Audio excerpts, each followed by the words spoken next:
multitude of more complex reactions such as halogenation, hydrogenation, ammonolysis, esterification, nitration, and many more. With a rich legacy of long-term partnerships, we want to create new collaborations and drive innovation and work towards a brighter tomorrow. We are transforming India through agriculture. We are Dhanuka.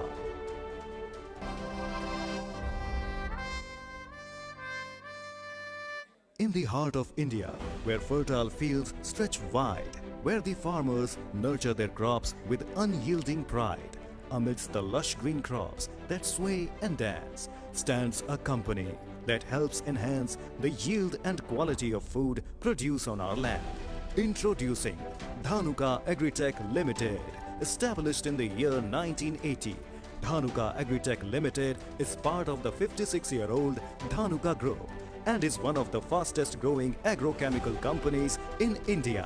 With our 3 fully equipped agrochemical formulation facilities, a new specialty chemicals plant, a state-of-the-art research center, 90+ products, 30+ warehouses, and a pan-India distribution network of 6,500+ primary and 80,000+ secondary distribution channels, Dhanuka has been a leader in the growth of the Indian agrochemical market, touching the lives of more than 10 million farmers. The agriculture industry in India has emerged as a ray of hope, showing remarkable growth and resilience. It has also opened up new avenues for India as a global manufacturing hub. Our strong connection with the farmer is at the heart of everything we do.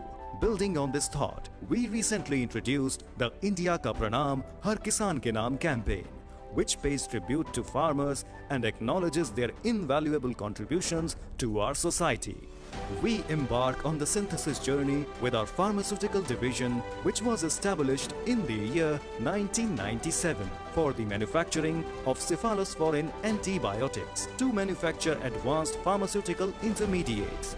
Our acquisition of Orchid Pharmaceuticals in 2020 has propelled our pharmaceutical business to more than double and now stands at more than $130 million.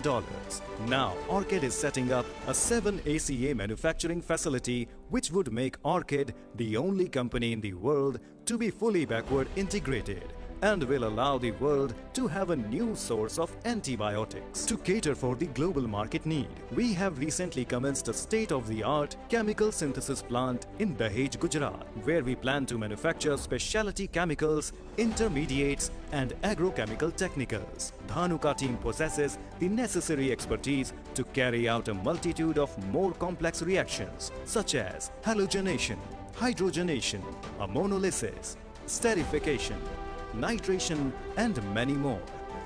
With a rich legacy of long-term partnerships, we want to create new collaborations and drive innovation and work towards a brighter tomorrow. We are transforming India through agriculture. We are Dhanuka.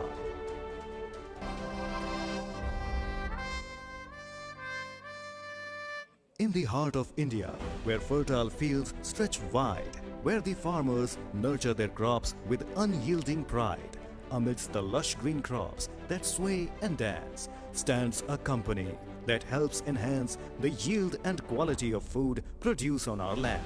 Introducing Dhanuka Agri-Tech Limited, established in the year 1980. Dhanuka Agri-Tech Limited is part of the 56-year-old Dhanuka Group and is one of the fastest growing agrochemical companies in India. With our 3 fully equipped agrochemical formulation facilities, a new specialty chemicals plant, a state-of-the-art research center, 90+ products, 30+ warehouses, and a pan-India distribution network of 6,500+ primary and 80,000+ secondary distribution channels, Dhanuka has been a leader in the growth of the Indian agrochemical market, touching the lives of more than 10 million farmers. The agriculture industry in India has emerged as a ray of hope, showing remarkable growth and resilience. It has also opened up new avenues for India as a global manufacturing hub. Our strong connection with the farmer is at the heart of everything we do. Building on this thought, we recently introduced the India Ka Pranam Har Kisan Ke Naam campaign, which pays tribute to farmers and acknowledges their invaluable contributions to our society. We embark on the synthesis journey with our pharmaceutical division, which was established in the year 1997 for the manufacturing of cephalosporin antibiotics to manufacture advanced pharmaceutical intermediates. Our acquisition of Orchid Pharmaceuticals in 2020 has propelled our pharmaceutical business to more than double and now stands at more than $130 million. Now, Orchid is setting up a 7 ACA manufacturing facility which would make Orchid the only company in the world to be fully backward integrated and will allow the world to have a new source of antibiotics. To cater for the global market need, we have recently commenced a state-of-the-art chemical synthesis plant in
heart of India, where fertile fields stretch wide, where the farmers nurture their crops with unyielding pride, amidst the lush green crops that sway and dance, stands a company that helps enhance the yield and quality of food produced on our land.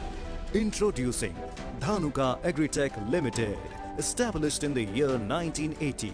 Dhanuka Agri-Tech Limited is part of the 56-year-old Dhanuka Group and is one of the fastest growing agrochemical companies in India. With our 3 fully equipped agrochemical formulation facilities, a new specialty chemicals plant, a state-of-the-art research center, 90 plus products, 30 plus warehouses and a pan-India distribution network of 6,500 plus primary and 80,000 plus secondary distribution channels, Dhanuka has been a leader in the growth of the Indian agrochemical market, touching the lives of more than 10 million farmers. The agriculture industry in India has emerged as a ray of hope, showing remarkable growth and resilience. It has also opened up new avenues for India as a global manufacturing hub. Our strong connection with the farmer is at the heart of everything we do. Building on this thought, we recently introduced the India Ka Pranam Har Kisan Ke Naam campaign, which pays tribute to farmers and acknowledges their invaluable contributions to our society. We embark on the synthesis journey with our pharmaceutical division, which was established in the year 1997 for the manufacturing of cephalosporin antibiotics to manufacture advanced pharmaceutical intermediates. Good evening, everybody. This is just a call to everybody out there still having their coffees and teas to please come in and take your places. We'll be starting out very soon. In the heart of India, where fertile fields stretch wide, where the farmers nurture their crops with unyielding pride, amidst the lush green crops that sway and dance, stands a company that helps enhance the yield and quality of food produced on our land. Introducing Dhanuka Agri-Tech Limited, established in the year 1980.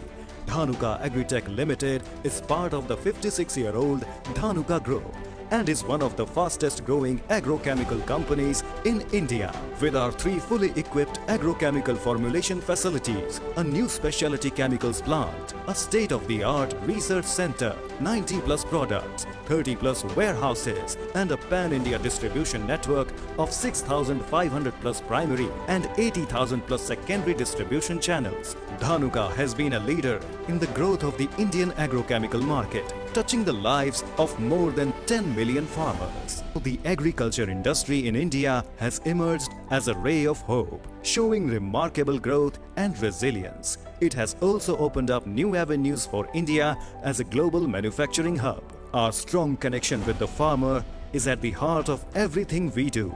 Building on this thought, we recently introduced the India Ka Pranam Har Kisan Ke Naam campaign, which pays tribute to farmers and acknowledges their invaluable contributions to our society. We embark on the synthesis journey with our pharmaceutical division, which was established in the year 1997 for the manufacturing of cephalosporin antibiotics to manufacture advanced pharmaceutical intermediates.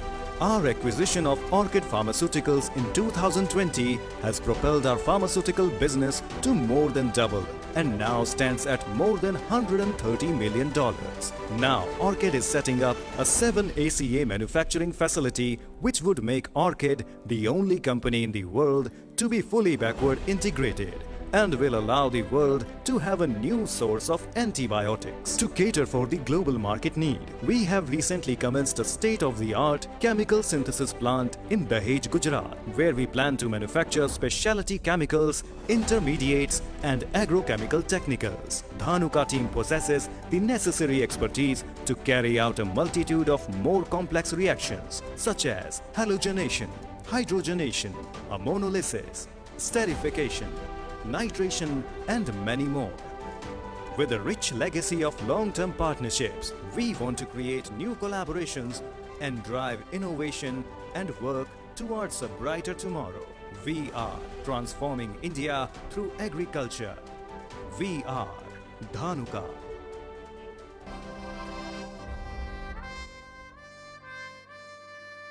In In the heart of India, where fertile fields stretch wide, where the farmers nurture their crops with unyielding pride, amidst the lush green crops that sway and dance, stands a company that helps enhance the yield and quality of food produced on our land. Introducing Dhanuka Agri-Tech Limited, established in the year 1980. Dhanuka Agri-Tech Limited is part of the 56-year-old Dhanuka Group and is one of the fastest growing agrochemical companies in India. With our 3 fully equipped agrochemical formulation facilities, a new specialty chemicals plant, a state-of-the-art research center, 90 plus products, 30 plus warehouses and a pan-India distribution network of 6,500 plus primary and 80,000 plus secondary distribution channels, Dhanuka has been a leader in the growth of the Indian agrochemical market, touching the lives of more than 10 million farmers. The agriculture industry in India has emerged as a ray of hope, showing remarkable growth and resilience. It has also opened up new avenues for India as a global manufacturing hub. Our strong connection with the farmer is at the heart of everything we do. Building on this thought, we recently introduced the India Ka Pranam Har Kisan Ke Naam campaign, which pays tribute to farmers and acknowledges their invaluable contributions to our society.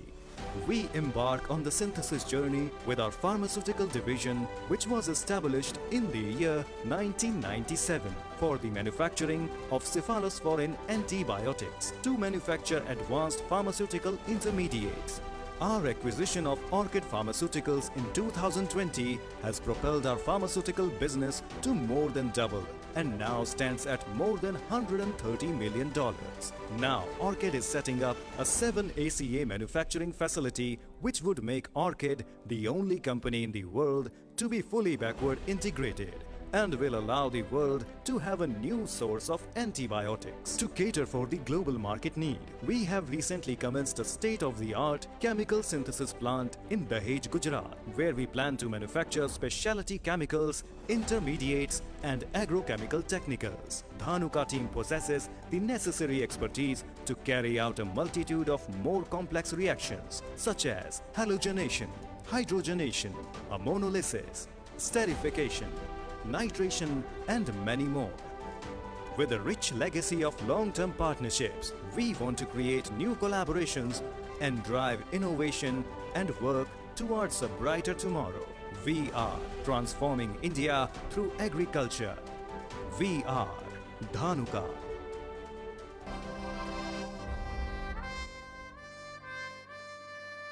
In the heart of India, where fertile fields stretch wide, where the farmers nurture their crops with unyielding pride, amidst the lush green crops that sway and dance, stands a company that helps enhance the yield and quality of food produced on our land.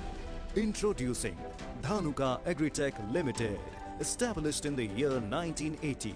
Dhanuka Agri-Tech Limited is part of the 56-year-old Dhanuka Group and is one of the fastest growing agrochemical companies in India. With our 3 fully equipped agrochemical formulation facilities, a new specialty chemicals plant, a state-of-the-art research center, 90 plus products, 30 plus warehouses and a pan-India distribution network of 6,500 plus primary and 80,000 plus secondary distribution channels, Dhanuka has been a leader in the growth of the Indian agrochemical market, touching the lives of more than 10 million farmers. The agriculture industry in India has emerged as a ray of hope, showing remarkable growth and resilience. It has also opened up new avenues for India as a global manufacturing hub. Our strong connection with the farmer is at the heart of everything we do. Building on this thought, we recently introduced the India Ka Pranam Har Kisan Ke Naam campaign, which pays tribute to farmers and acknowledges their invaluable contributions to our society. We embark on the synthesis journey with our pharmaceutical division, which was established in the year 1997 for the manufacturing of cephalosporin antibiotics to manufacture advanced pharmaceutical intermediates. Our acquisition of Orchid Pharmaceuticals in 2020 has propelled our pharmaceutical business to more than double and now stands at more than $130 million. Now, Orchid is setting up a 7 ACA manufacturing facility which would make Orchid the only company in the world to be fully backward integrated, and will allow the world to have a new source of antibiotics. To cater for the global market need, we have recently commenced a state-of-the-art chemical synthesis plant in Dahej, Gujarat, where we plan to manufacture specialty chemicals, intermediates and agrochemical technicals. Dhanuka team possesses the necessary expertise to carry out a multitude of more complex reactions such as halogenation, hydrogenation, ammonolysis, esterification, nitration and many more. With a rich legacy of long-term partnerships, we want to create new collaborations and drive innovation and work towards a brighter tomorrow. We are transforming India through agriculture. We are Dhanuka.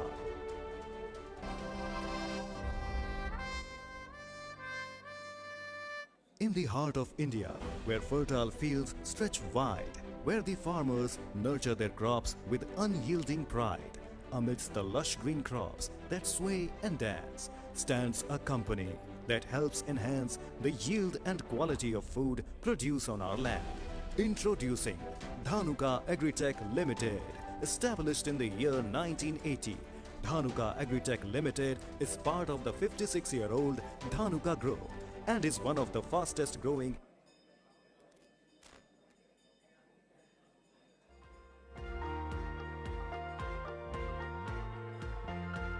So this is the final call to everybody outside. Please come on in and take your seats here.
A very good evening, ladies and gentlemen. On behalf of the Times of India, I, Divya, welcome you all to the Right to Excellence Agri-Tech Summit 2023. A summit uniting policymakers, agripreneurs, and experts to explore how technology and digitization can drive the growth of India's agriculture sector. The Right to movement, championed by the Times of India, envisions a future where India shines as a farming powerhouse. I'd like to begin by taking a moment here to thank our title sponsor, Dhanuka Group, and associate sponsor, Krishi Rasayan. The focus of this summit is to understand how agri-tech can unlock the potential of India's agriculture sector. From increasing productivity to improving farmer incomes, there are several ways in which agri-tech can put India's farming industry on the fast track to growth. The esteemed dignitaries that we have today, the experts and the speakers present here today will share useful insights and discuss how to leverage the power of technology to unleash a revolution in the agriculture sector. So join us in this intellectual endeavor that seeks to fortify India's agriculture industry. Welcome to Agri-Tech Summit 2023, where ideas spark change. Now, it is with great honor and privilege that I welcome on stage Mr. Prasad Sanyal, Business Head, timesofindia.com, to set the tone of this summit and share the opening address with us. Please put your hands together.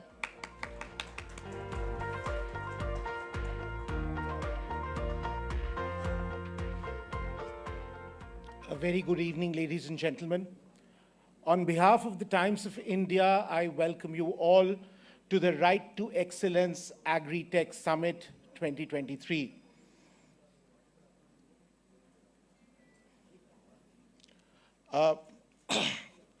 Thank you for taking time out this evening and joining us for this event. Now, we all know that the Indian economy is highly dependent on agriculture. In fact, it contributes about 18% of the country's GDP and provides employment to about 45% of our entire workforce. While the farming sector has taken significant strides over the years, there is a lot of potential waiting to be unlocked. This is where Agri-Tech can be a game changer. And that's exactly why we are all gathered here today. I welcome all the industry experts, leaders, and policymakers, and it'll be our endeavor over the next couple of hours to understand how tech can unleash a farming revolution in India. What makes today's summit all the more significant is in that fact that in just 2 days from now, that's on December 23rd, it's Farmers' Day. And farmers are the center of all that we think of and do here today. With each session, we will get closer to decoding how digitization and technology can transform agriculture in India and shape the future of farming. I'm quite excited to listen to all our esteemed speakers today, and I'm sure you are too. So without further ado, let's get the evening started. Thank you.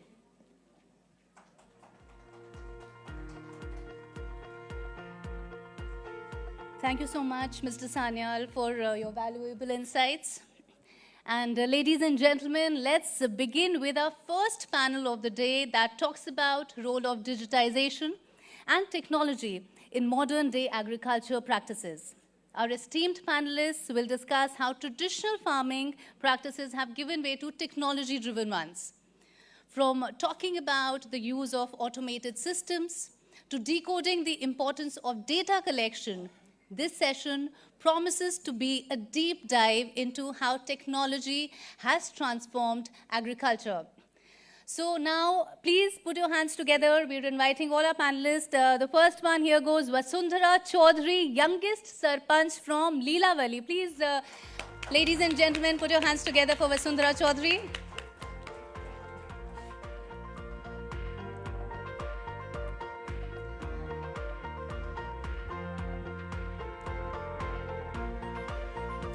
Welcome, Vasundhara. Next, we have Varun Khurana, founder OTP. Yeah, please have a seat there. Thank you, Varun, for joining us.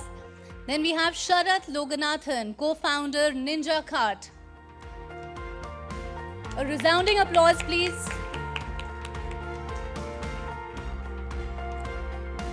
And Deepak Bharadwaj, director Agri-Tech World Aviation. Ladies and gentlemen, these are our experts, so please let us have a good round of applause for all of them.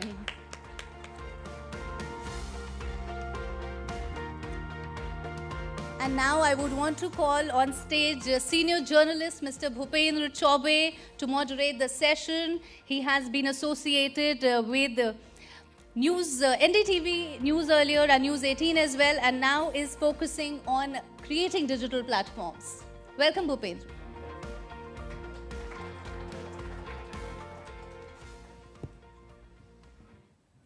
Well, in times of left or right, good to be in the center. I thought maybe better. Welcome, all of you. Let me first at the outset congratulate the Times Group for creating, I think, an event on a subject which is really the main talking point of our times. Just as I was driving here, I picked up one of the tweets of Times Online, and I actually tagged the Prime Minister himself. Because I think that the challenges which are there before us today, from a climate crisis, from an environmental management perspective, if you look at it, I think the subjects which have been identified by the Times Group today for a healthy deliberation are very, very significant to perhaps identify and maybe look for some of the solutions to the challenges that we may have. So, well, the introductions have already been done. And since Vasundhara is the youngest Sarpanch in Rajasthan, let me begin with you first.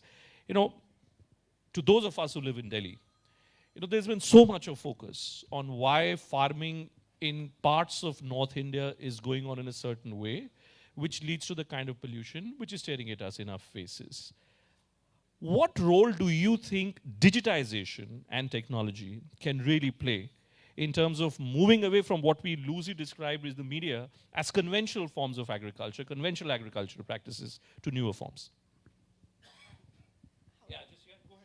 Is it working? Yeah. Okay. Just hold it close to your mouth. Yeah, okay. Can you please repeat the last part of your question?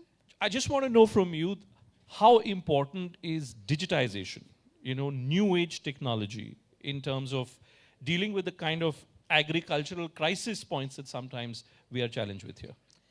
So obviously, like we have like newer technology coming in, which is like very effective on the existing problem. But the focus here is the accessibility of that technology that we really need to focus on. So for people to understand the idea of how digitization, how modern techniques can be applied and are accessible to them, is something that we need to focus on more. So that's one of the things. And the second thing that we need to focus on is how like modern technologies that we need to like get in order to like deal with all of this. So all the stubble which is like left, how do you like remove it? So that is another thing. So the person who's like on the farms, they don't understand, and for them it's like very easy to like do something. You think it's a question of lack of awareness? It's not lack of awareness. There are a couple of factors which are working here. It was not just lack of awareness as well. First is awareness, second is accessibility, third is the traditional mindset of something that we have been doing for so many years. I don't want to change because it's so easy. So that's the few key factors that you have to look at the human level. So why are they not like using like modern technology? And there are no examples of it around as well. And even if you want to have that access, there are so many steps to it that they lose motivation for it. Shad, what is it? I asked this question to myself as well. That is it a question which is related to law of economics? Is it more expensive to be more agriculturally efficient? So I'll say that, so majority of the farmers are actually marginal in India, right? So when we talk about tech, it finally boils down to, if I use tech, it's gonna reduce my cost of produce. And if I can take the produce to the market in a much more competitive way, right? Because as of now in India, I deal in perishables. Now we have been dealing with perishables for the last 8 years.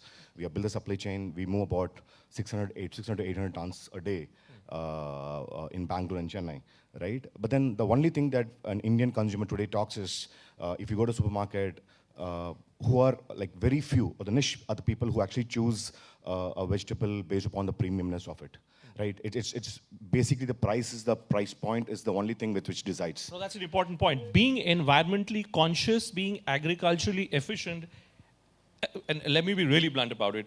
Yeah. Is it an elitist concept still in India? That I won't care what happens as long as I'm reducing my cost of my agricultural practices, so I don't care. So those who are speaking about environmentalism and everything else is all some high-flown concept. In India is a large population. I think the masses are still buying for the base of the price point and not on the premiumness, just because it's organic and you have to shell $100 more on it. I don't think people are willing to purchase it. So again, I'm talking about, you know, when I say agri-tech, it's input, it's way to market, it's about which market to choose. There's a lot of things in the value chain, but when we focus upon production, then majorly it boils down to, hey, if I do this, will I get a premium for the quality that gets added because I'm using technology, right? And if that happens, automatically people will adopt. No, see, actually, we have seen that farmers are very smart, right? So if there is something, and they're very jugadu by nature, right? So if there is something that can add value, and if there is something that can quickly do, right? So they immediately adopt. For example, dragon fruit was nowhere in South recently, right? But then just one person started, and then they're easily adopting because that is giving him a higher value, right? So even in terms of the revolution that happened in Nashik for grapes, right? It's all things that farmers adopt faster, but then is my tech really adding value to those large set of marginal farmers? In a way, it's bringing some, in a way, it brings some efficiency across that region. I think that also plays a point. Varun, at OTP, is that the challenge that you try and address? That how do you make a larger number of farmers be aware and get access to the kind of agricultural technologies that we're talking about here? See, at our end, we connect the farmer ecosystem directly to the consumer ecosystem. And, our thought process is that if we produce quickly, and we do it in as little as 12 hours, so the produce that reaches consumers is fresher. And from a farmer standpoint, a farmer cannot come back and say that, look, I gave you this produce 2 days back, and you are giving me feedback on it 2 days hence. And especially in fruits and vegetables, it's a rapidly degrading category. So now, given this fast supply chain, the next thing that we try to do is bridge the information gap, which is fundamentally what a consumer wants and what a farmer is growing. And if you think about it, right, there are some, very, very simple things, just simple facts, if you think about it. Like, in today's world, family sizes are getting smaller. If as a consumer, I would say 2 decades ago, if I was consuming watermelon, which was like 5 kgs or 6 kgs because family sizes were bigger, today what I like to consume is 2 kgs, 3 kgs. So I would want to give that feedback back to the farmer that, look, don't think that if you let your watermelon grow bigger, then that will naturally fetch you more value. That is no longer true. So at our end, I would say, this whole divide between, the farm world and, the consumer world, we try to bridge that with this digital ecosystem so that a farmer knows that, what will fetch him or her more value. Deepak, from a software standpoint, right? I mean, here Varun makes an interesting point that he tries to bridge this gap, right, between the farmer and the producer. I'm just trying to understand that from a software standpoint, from the kind of solutions that we may have in front of us, how many of those solutions at the end of the day are really in the mainstream? Is it still a very small number of farmers who are using these kind of practices that we're talking about? So I believe that we make agricultural drones, and it's a electronic machine as well as a combination of different kind of softwares. So first of all, the thing which you were asking to him, yes, it is very difficult for us to make farmer adopt a new technology. It's not so easy, right? Because educating farmer is really a very hectic task. Luckily, we have a lot of support from government and partners like Dhanuka. So they are helping us in making farmer aware of the technology. And one thing is, it is different from your question, but still I will make it. It's not so easy in agriculture to sell something based on value-based pricing, right? It's not so easy to educate farmer. It's not easy to convince him that you are giving him some value and he'll pay you against that. So it's like you have to definitely pass on the values. You have to give him the best, and still in average of that, he will be paying you something which is just a normal commodity, and you have to survive in that segment. Like I come from Varanasi. I spend a lot of my time traveling through eastern UP and certain parts of Bihar. To be honest, I don't see single farmer using drones. And I'm talking about farmers who would have pretty large-scale land holdings. What is it that you would like those farmers would be watching this broadcast? What would your message be to them? Why should they be using drone technology to further enhance their efficiency? Yeah, thanks a lot for this opportunity, actually. I want to tell those people, actually. So in this country, everybody thinks that eastern UP and some parts of Bihar, they are not so developed and farmers are not so educated. Let me clarify, things are not like that. If you see the biggest chunk of spray which we have done in this country, that's in Bihar. And people are adopting this technology like anything. They understand the benefits they are getting. Benefits are like, suppose it's sugarcane, and for spraying something on top borer or some white flies, it takes you full day for 1 acre. In drone, it will take you only 10 minutes, right? And you can get the best control. You get the best bioefficacy of the chemicals. you protect your health, you protect the end consumer's health also, because you control the residue of the chemicals. And you can, companies like Dhanuka and other which are so aware, so they can control the dose per acre also. But who's using the drones? Is the farmer himself using the drones, or do you need specially skilled drone operators to be using this? So it's a process basically. If I bring a machine which is 8 lakh rupees, I cannot expect farmer to directly buy it. So what we are doing right now is we are developing agri-entrepreneurs. So those agri-entrepreneurs are maybe somebody who is related to the farmer, somebody who is agri-input dealer. So we provide them loan under agri-infra fund, say like 90% unsecured loan at 6% rate of interest. So they buy the drone, then they provide services to the farmer. So that's the process of bringing the adoption. First thing is we have to bring adoption. So that phase is going on right now. And in many states, in different pockets, farmers has now very good understanding of the drone technology, and they have adopted this technology. They are not moving back. Okay. Well, it's a fascinating story, and I'm very happy if this is being done on a large scale. But Vasudha, I was reading that your allies and your organizations are planting trees in a very big way. From all this focus on technology, simple things like planting a sapling, planting a tree. How important is that? I was sitting with the director of E&Y a few days back, the CSR Foundation. He was telling me that they're doing some 1 million tree sapling plantation somewhere. So that was not happening in my village. That's not happening. Yeah. No, And I know what that's you- not happening in your village, but I'm just wondering, I mean, where does it stand in comparison to this focus on technology? Okay, so two things. First is that tree planting was part of a community mobilization drive. So people were specifically asked to come out of their houses and plant trees. Second is that your question is how the government Yes. can help bring more awareness.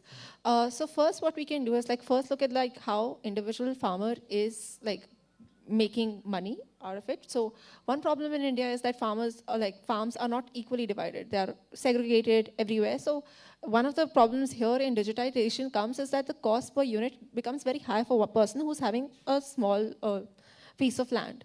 So that's one thing that we have to look. So cost optimization is something that we can look if you're making policies. How do we make it accessible? Two things we have to keep in mind. So that's my input. Do you, in your experience, when you deal with people on the ground, do you find that is there resistance if, let's say, small-scale farmers, small landowners, were asked to come together in a commune? I mean, if you want to buy this drone that he's talking about, which costs 8 lakhs, or some software solutions, that Varun may have, is that an opportunity? Is there resistance? Are farmers willing to come together? The farmers will be willing to come together, provided how the idea is being sold to them, first. Second is that if you get technology, digital, anything, digitization of agriculture at a subsidized rate, people will be more willing to go for it. So we're back to subsidies. Yes. So the government must organize subsidies. So, government must give you free food, firstly, right? Then government must organize free subsidy. And when all this comes together, then we buy a drone worth 8 lakhs. So and that's why, Sharad, I began this session by trying to put really, the horse before the cart, that is there a problem of economics? Is financials? Is this agri-tech space, is it an expensive space to be in? So again, I'm saying that, right, when you say agri-tech, it is a large thing. If you say, right, adoption of agri-tech. Break it down for us. Yeah, If I was to ask you to so break right, down so today agri-tech. I see that, definitely every farmer uses, that gives an alarm to switch off his motor pump, right? That is a tech. He used to walk every day and just switch off. Today he uses mobile phones to get an alert and then he switches off the water, right? Second, definitely so let's talk about aqua farms, right? In terms of prawns, they are using, because even if the pH level of the water goes bad for 4 hours, the loss is huge, right? All prawns go die. Today, they have installed IoT devices to check, and they keep on checking the pH level of the waters, right? So if there is a need and if there is value in what he can derive from, we see adoption of tech. Now again, what is tech, right? So when it comes to if whatever tech I do, either it boosts my production, one. Second, it reduces my cost of operations, wherein your drone mechanisms comes into play. But then for larger farms, it makes sense. Because today the labor costs are going higher, the labors are not tough to find, they're not efficient. But in that sense, if can I replace my labor into machines which can make my work much more easier, I think larger farms are there. There are larger farms, there are bigger firms who run large farm operations. Definitely in Nashik, they grow in 12 acres and 18 acres, right? So in those areas, in those little bit cash-rich places where it makes a lot of sense, where the labor is a problem, is where these tech will work. But let's say if you want to go behind the marginal farmers, I think right now these are guys who just grow something on the land and just want to make a quick money. Second, access to tech is also about, today if you ask to any farmers, right, hey, I've been in farm, I don't want my son to be farming, right? That's amazing. So let's say, problem. right? So why is that? Because of a lot of people say, hey, mujhko ladki nahi milega, right? Mereko shaadi karne ki ladki nahi milega, right? So I want my son to not be a farmer. And what happens? He goes to some tech college and then he comes back. So he is not into agri. So he did not study agri. He's not, and suddenly when he comes back, his father teaches him what he knows already, right? So I think the way the knowledge, a lot of things which are in books, which are, and if you go to an agri colleges, right? Those were all people, and we went for placements, and then they said, okay, and then 90% of them were, women, and then we said, okay, hey, what do you want to do? They said, like, no, I want to get a bank job. So the knowledge in the agri is sitting in banks, and then the people who have to work are coming back and taking input from their father. You wanna add? Yeah. So another thing that you can do to like include like a little bit more digitization of agriculture is to get the agricultural universities in, because they are like those are institutions which can afford the expensive technology and then sort of like get farmers to use it instead of just getting like private players. Well, Varun went to IIT, and what? Did you go to IIT to get finally in the farm space, Varun? No, see, that was not a part of the plan. You gave us I was, so I didn't, I'm a computer science engineer What by prompted you? education. Let me ask you, what prompted you to get in this space? So I think, at least historically, what I've seen is that, some of the biggest innovations happen when two very remotely related areas come together. And so before this, I was the CTO of Grofers, which is now known as Blinkit. And, in this fresh category, we saw it was a 2% contributor to the business and a 20% contributor to the consumer complaints. So it was obviously a big pain area. And after leaving Grofers, now Blinkit, when I spent some time at the farms, I realized that the gaps are very huge, and I felt that what can be done is immense. There's no dearth of things that you can do. It's a scalable business. Yeah, and enough to keep me, I would say, to look forward on the things that I can do, solve one challenge after the other. So But was my emphasis on motivation. education that Vasudha speaks about, and Shah was also talking about. In your conversations with stakeholders, do you get that sense? Is there that realization that this is a space which also requires some intervention on the education front? See, definitely, I think, education will play a big role. I think one thing, often at times when, we propose solutions to farmers, right? It fundamentally boils down to economics. So if you think about it, right? So, there are techniques like, mulching, and then there are techniques like, irrigation systems, and there are companies like Jan Irrigation that have come about, and they've been able to successfully sell. And as a farmer, I think, see, I am already dealing with so many variabilities, right? There is price नहीं पता क्या होगा, मौसम पता नहीं कैसा हो जाएगा, there are so many variabilities that I have to deal with, and उसके ऊपर से मेरे को कोई बोले कि ये मतलब 50,000 1 लाख और खर्चो, फार्मर कहेगा यार मजाक है, मतलब so I think we do talk about education, but I think it fundamentally needs to make sense from an economic standpoint, where you can demonstrate कि देखो ये अगर करोगे तो ये तुम्हें इतना और मिलेगा, ताकि फार्मर के लिए ना वो बिजनेस सेंस मेक करें. हाँ. All right. Well, we've come to the end of this session. Thanks to all of you for joining us on stage. Thanks a lot. Thank you very much. I'll toss it back to Divya. Thank you, everybody, so much.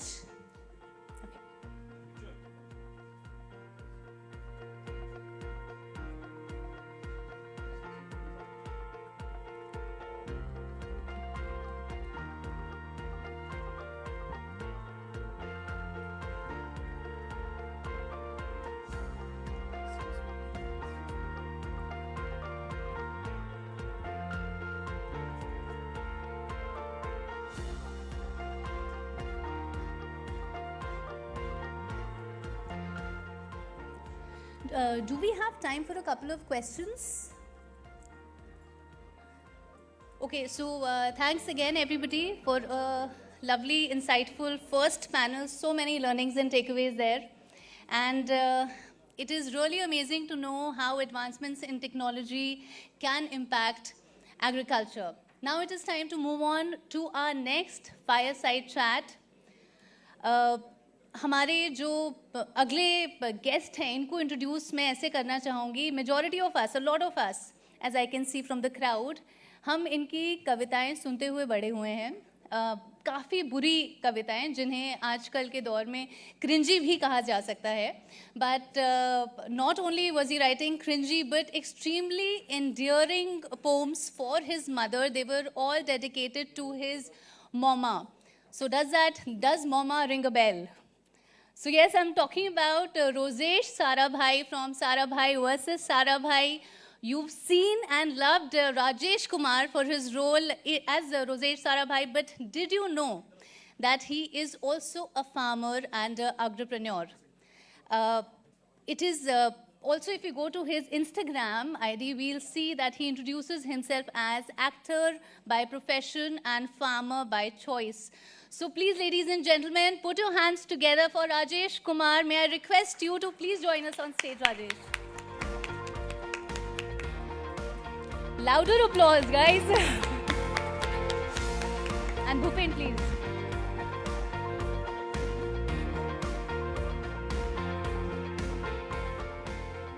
Hello. अंदर मुझे लगता है कि चाय की जरूरत है. थोड़ा सा सुस्ती आ रखी है माहौल में. वो चाय का समय भी हो गया है. तो राजेश भाई, स्वागत है आपका. Thank you so much. इस गोष्ठी में तो पहले तो यही बताइए कि भाई आप तो मतलब सब कैमरेज लगे हुए हैं, आप तो बड़े कैमरे वाले व्यक्ति हैं, आप तो कैमरास देखते हैं. आप ये कैमरा से खेती में कहाँ से आ गए आप? अभी तो उम्र के उस पड़ाव पे हूँ कि उम्र और कमर दोनों बराबर है. तो कैमरा से कमर तक की जो सफर है उसी में उलझ गया. नहीं, ये this happened, many people I have spoken about it. Like 2017 में ये एक बदलाव आया था जहाँ पे I was part of rally for river by Isha Foundation Sadhguru. तो मुझे मौका मिला था कि यहाँ फिनाले दिल्ली में हुआ था इंदिरा गांधी स्टेडियम में, and I was hosting that event.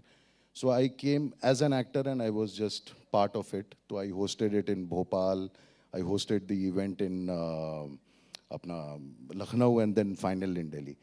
वहाँ पे एक बात सदगुरु जहाँ जाते थे वो चिपक गया मेरे अंदर. Wherever he used to go he said कि give me 100 youth from your state and I'll change the face of agriculture. But for 3 years, do not ask me what about me. So when I reached my home and I realized ki what he meant by that, ki the day you stop thinking about yourself, you start thinking about others. And the day you start thinking about others, others start thinking about you. So it's a full cycle. So for me, agriculture is more, आज के लिए मेरे लिए ये agricultural spiritual take है. Agricultural spiritual take, ये एक नया फ्रेज आज हमने सुना है जी. तो वहाँ से ये बदलाव शुरू हुआ था. एंड देन आई रियलाइज कि it's better to jump the other side, see what exactly the problem is, rather than we sitting in the drawing room and saying कि यार ये खराब है, ये अच्छा है. खुद क्या खेत जाते हैं मैं बिल्कुल अभी भी इनफैक्ट आप ये पूरा बर्न देख रहे होंगे थोड़ा सा. तो मैं अभी क्या क्या उगाते हैं आप? I am more based on the horticulture as well as all kind of vegetables and fruits. Our farmers, so I have a group of approximately, मतलब शुरुआत की है तो धीमे धीमे शुरुआत हो करके लगभग 150 किसान जुड़े हैं इस समय नासिक वाले एरिया में. अच्छा. एंड मेरी खेती जो है वो completely natural है, SPK पे आधारित है, सुभाष पालेकर कृषि पे. और we are just trying to revive the old method of farming. Definitely उसका scale up बहुत slow होगा, but for me now is the time when we do not need to educate the farmers. This is the time when we need to educate the consumer. Okay. I mean, just elaborate on that. When you say that educate the consumer, not necessarily the farmer. In the session, the farmer in the previous session, you know, I was trying to draw the spotlight, and Varun, I think, aptly mentioned that you got to make it affordable. Yeah. You know, you can say that it's environment friendly, you can say it's organic, but if it's not economically affordable, it's not going to work. Now, from a consumer standpoint, the products which are organic nature are more expensive in the market, right, in the open market. Yeah. How do you bridge this gap then? Is that the fundamental problem before this entire sector? See, honestly, the economy and the ecology has to go hand in hand. You can't only think about economy and you can't only think about ecology. So we need a right balance between these two aspects of life, you know. Economy भी चलती रहे, ecology भी चलती रहे. Bridging gap जो है, because of the practice, you know, the organic का pricing हमेशा high हो जाता है. क्योंकि आपको वही chemicals और वही सारी चीजें bio fertilizer के form में use करते हैं. Now those are literally costly for a farmer. So that is why I adopted to this natural technique कि जहाँ पे, see, ultimately everything boils down to soil. We have to understand it from that perspective कि topsoil जो होता है 9 inches to 1 feet, the organic content has to be 2% according to UNCCD to have a good crop. 62% of India, you can verify it, 62% of India, the organic content has gone down to 0.58%. Now you have 144 crore people to feed, with 62% of land is on verge of becoming desert. Because the moment you lose that organic content, आपका उसके बाद फिर आप कुछ भी उड़ाते रहें यार, drone उड़ाते रहें, आपको कुछ नहीं होने वाला. My take is that, but not saying कि we cannot use it, but we can use it in a more better way and more aware way. कि हमको गाय से दूर कर दिया गया. खेत आप कहीं भी चले जाइए, आप पंजाब चले जाइए, आपको पेड़ नहीं दिखते हैं. To make a soil, there are only two things on this planet which can make soil a soil. Animal waste and plant waste. You don't have animals, you do not have plant. अब तीसरा कोई भी आप lab में कुछ भी कर लीजिए, आप soil नहीं बना पाएंगे. आपके, I mean, in your experience, and I was looking at some pictures of yours on social media when you were in the farms. You know, one major global talking point is water, right? That we are looking at a scenario where there could be a crisis of water, certainly for the developing world. When we speak about organic agricultural ecosystem, where does it fit in? Where does it stand as far as this potential crisis in the making of water availability is concerned? Okay, so again it boils down to one word called soil. क्योंकि अगर आप पेड़ लगाते हैं, पेड़ जड़ खोलता है, जब बारिश होती है तो वो पानी रोकता है, उससे स्ट्रीम बनती है, स्ट्रीम से नदियां बनती हैं. कावेरी को लेकर के इतना हंगामा है, but do we know that कि out of 12 months, 8 months, Kaveri finishes 450 kilometer inland. It doesn't touch the ocean. चक्कर क्या है कि मिट्टी सख्त हो गई आपकी, मिट्टी सख्त हो गई तो बारिश होगा तो बाढ़ आएगा, और जैसे ही बारिश खत्म होगी तो सूखा आएगा. तो आपके पास रिजर्वॉयर जो अर्थ का रिजर्वॉयर है, आपके फार्म पे अर्थवर्म्स नहीं है. रीजन है कि आप यूरिया का यूसेज इतना ज्यादा हो गया बिकॉज इट्स सॉल्ट. आप बचपन में देखते होंगे भूपेन की केचुआ को के ऊपर नमक डाल दो तो केचुआ मर जाता है. सो यूरिया क्या है? सो प्रॉब्लम कहाँ पे फंसा, जो समझ में आया मुझे कि हम केमिकल का यूसेज या सारी चीज़ों का यूसेज अगर खाने में नमक की तरह करें तो वो परफेक्ट है, बट नमक को आप खाना नहीं बना सकते. यूरिया सब्सिडी तो देश में सबसे बड़ा राजनीतिक संकट है, वो आज तक कभी सॉल्व ही नहीं हो पाया. True. You know, and when you realize these things, no, and because my father at the age of 78, वो मोटरसाइकिल पे रोज सुबह जाते हैं यार खेत पे आज भी. मतलब मैं आने के पहले वो खेत पे चले गए तो बोले तो तुमसे तो मिलता रहता हूँ, आज फसल देख लूँ. उनको आज वहाँ पे गया में बिहार में मतलब शेडनेट के लिए लोग आए हुए थे, तो इन्होंने बोला कि नहीं पहले मेरा आलू उगेगा उसके बाद शेडनेट की बात करेंगे. You know, so these farmers, when you talk to about technology, they are also very fixed because they are always worried about what will happen to them next. Because जो सारी बातें हो रही थी ना कि लैंड होल्डिंग भी बहुत छोटी हो गई है यार, तो वो आदमी अपना घर का खर्चा दिखाएगा, चलाएगा, या वो हमारी टेक्नोलॉजी या हमारी बात सुनेगा. आपको लगता है कि सरकार, you know, agriculture is economics and agriculture is also deep politics, as you can imagine. Do you think that is there enough focus which is being shown by the government on the challenges that you're talking about? कि भाई land holding छोटी हो गई है, soil की बात हम कर रहे हैं, क्या फोकस दिखता है आपको? नहीं, फोकस मुझे यही लगता है कि अगर Again, I come back to the same thing, that educate the consumer than educating the farmers. The reason is, अगर मैं खरीदने को तैयार हूँ, वो कहता है कि हम इस पे कोराजिन दवाई डालें या हम इस पे गौमूत्र का छिड़काव करें. शिमला मिर्च का पौधा उगा के शिमला मिर्च ही देगा, फर्क खाने वाले को पता चलता है. So मुद्दा ये है कि if the consumer behavior changes, no, the farmer is ready to grow.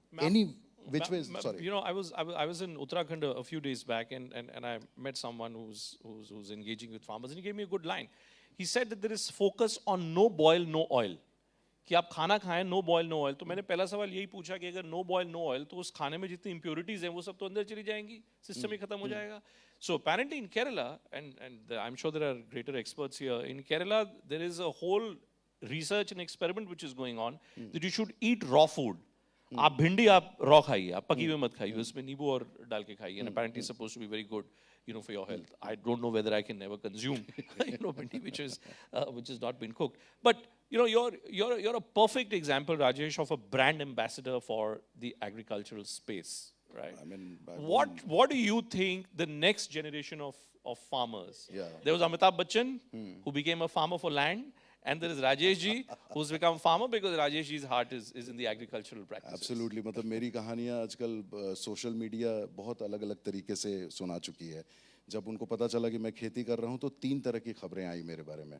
सबसे पहले ये आया कि इन्होंने एक्टिंग से सबैटिकल ले लिया है और ये खेती कर रहे हैं. दूसरी सोशल मीडिया ने कहा कि इन्होंने एक्टिंग छोड़ दी है और ये खेती कर रहे हैं. तीसरे ने कहा इस एक्टर की इतनी बुरी हालत हो गई कि खेती कर रहे हैं. तो मुद्दा ये है कि परसेप्शन हैज टू चेंज.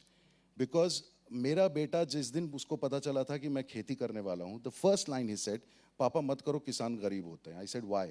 उसने बोला हमारे हर टेक्स्ट बुक में यही पढ़ाया जाता है, एक गरीब किसान था, एक असहाय किसान था. जहाँ पे एजुकेशन में ही परसेप्शन इस लेवल पे है, उस जगह पे हम कितना भी कर लें, हम एग्री का कल्चर नहीं बना पाएंगे. ये कल्चर फिर सब जगह अलग अलग चलता रहेगा. ये बात आपने अच्छी कही कि हम लोग बचपन से ऑन सिनेमा आल्सो, किसान हमेशा बेचारा वो गरीब मदर इंडिया ही देखोगे आप. लेकिन मजे की बात ये भी है कि टैक्सेशन की अगर हम बात करें तो किसान इज आल्सो बिग बेनिफिशियरी.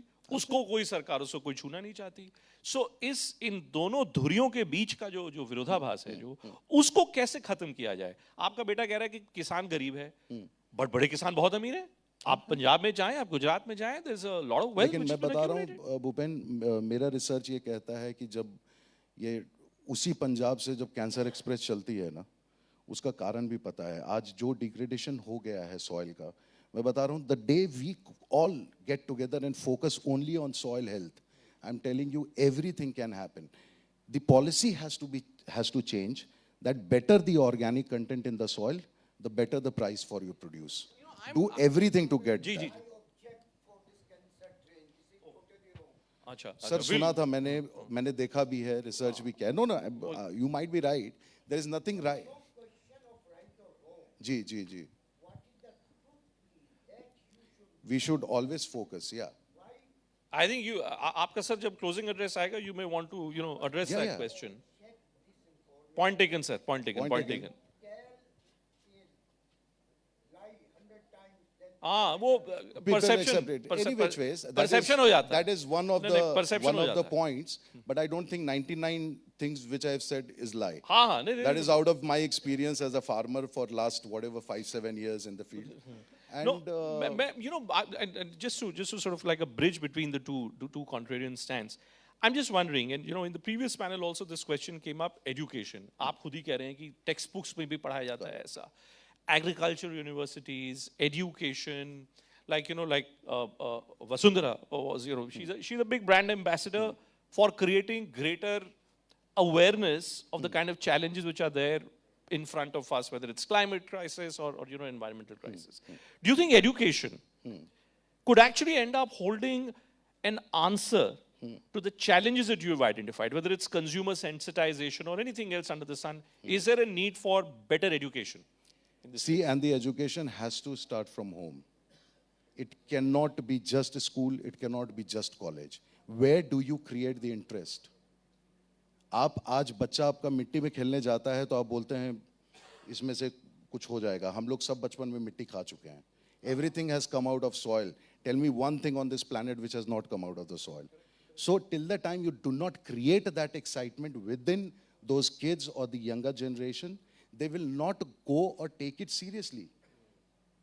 मुझे मेरे खेत पे 2-4 बहुत पढ़े लिखे लोग आए थे और उनको यही नहीं पता था कि पत्ता गोभी को देख करके मुझसे कह रहे अच्छा इसी को आप लोग तोड़ के बंद करके बंदा गोभी बना देते हैं.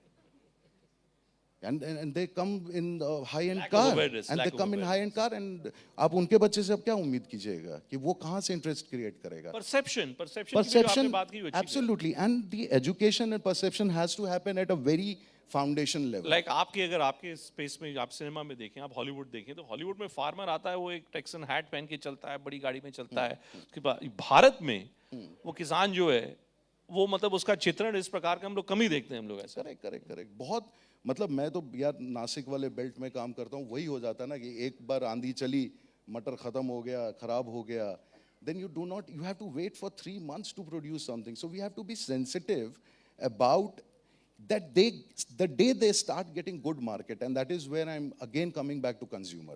Finally, let me ask you in the question of what's the pollution crisis and similar challenges. Where do you see this debate between deep focus on cash crops, cash crops versus the rest of the farm sector? Where do you see that? How do you see that challenge shaping up? Is it something? Have we solved that problem? Is there greater awareness कि भाई आप एक ही चीज को बार-बार उगाते रहेंगे अगर और अलग-अलग चीजों के साथ तो करना पड़ेगा यार. मैं अपने 16 एकड़ पे जो खेती कर रहा हूँ, मुझे मिक्स एंड मैच करते हैं. मिक्स एंड मैच है, हॉर्टिकल्चर है, फ्लोरिकल्चर है, you have cash crop, and you have also dhan gehu happening, you have millets happening. So round the year, a farmer is earning something or the other from the sources which are available. वहीं पे आपके पेड़ से आपका water conserve हो रहा है. बिहार जैसी जगह आज गोल्ड माइन है, बहुत लोगों को नहीं पता. आज पानी का लेवल मेरे खेत में सिर्फ 25 फीट पे है. You go to Karnataka, it has gone down to 2000 feet. So we have to understand कि सिर्फ हम कुछ चीजों को लेकर के बड़ी बात ना करें. मतलब I think our understanding about the nature of the soil and everything will solve the problem. So there is a problem, there is a solution. You want to be part of which one? It always depends on आपके you. जितने fans हैं सबको social media पे देखेंगे और फिर आपकी reels जो बनेंगी, आप वो उन रील्स के कंज्यूमर के लिए आपका क्या मैसेज होगा उन सब लोगों को जो कि शायद सोचते होंगे किसानी भाई क्यों करे किसानी गरीबी का. My message is that be sensitive towards the cause, be sensitive towards what is happening around you, be aware of what is happening around you. Do not go by text, do not go by the book, but experience it yourself. आपसे ही thermometer बना है, आपसे ही सब कुछ निकला है, तो आप अपने आप को उतना जागरूक कर लें कि आप सारी चीजों पे साथ में ध्यान दे सकते हैं. All right, Rajesh, great pleasure to have you here. Thank you so much for being the perfect brand ambassador for this space.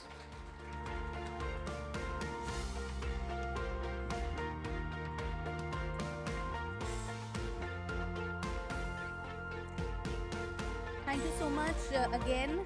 That was a little masterclass, if I can say, and it all starts from educating the consumer as per Mr. Rajesh. And as he said, what he follows is agriculture and spiritual tech, and starting from the basics, son of the soil, if we can call him that. Okay, one little request. We still have a couple of phones ringing. Please put them on silent mode if you can. Now it's time for us to transition into our next panel that focuses on investments in agri-tech. Our speakers will shine the spotlight on the kind of investments that need to be made in the agri-tech space to boost productivity and to improve farmer incomes. So while the stage is being set, may I please request our respected panelists to join us on stage. We have Govinda Rajulu Chintala, Chairman, retired NABARD. Ladies and gentlemen, please put your hands together for him. Dr. R.C. Agarwal, Deputy Director General, Indian Council of Agriculture Research. A little bit more of energy and enthusiasm. We have some great panelists coming here. And Dr. R.G. Agarwal, Chairman, Dhanuka Group.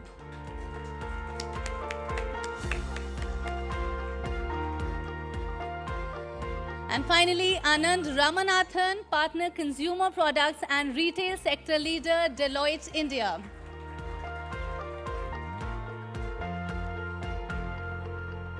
And welcoming you back, Bhupen.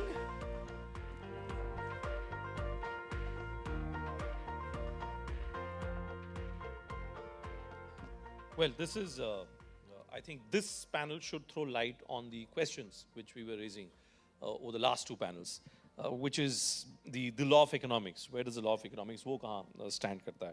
So let me stand with Ramanathan ji, right? Why don't you start with this? That in terms of investments which are required, where does the story of investment stay? We hear so much of investment in AI and investment in tech and whatnot, investment in the agri space.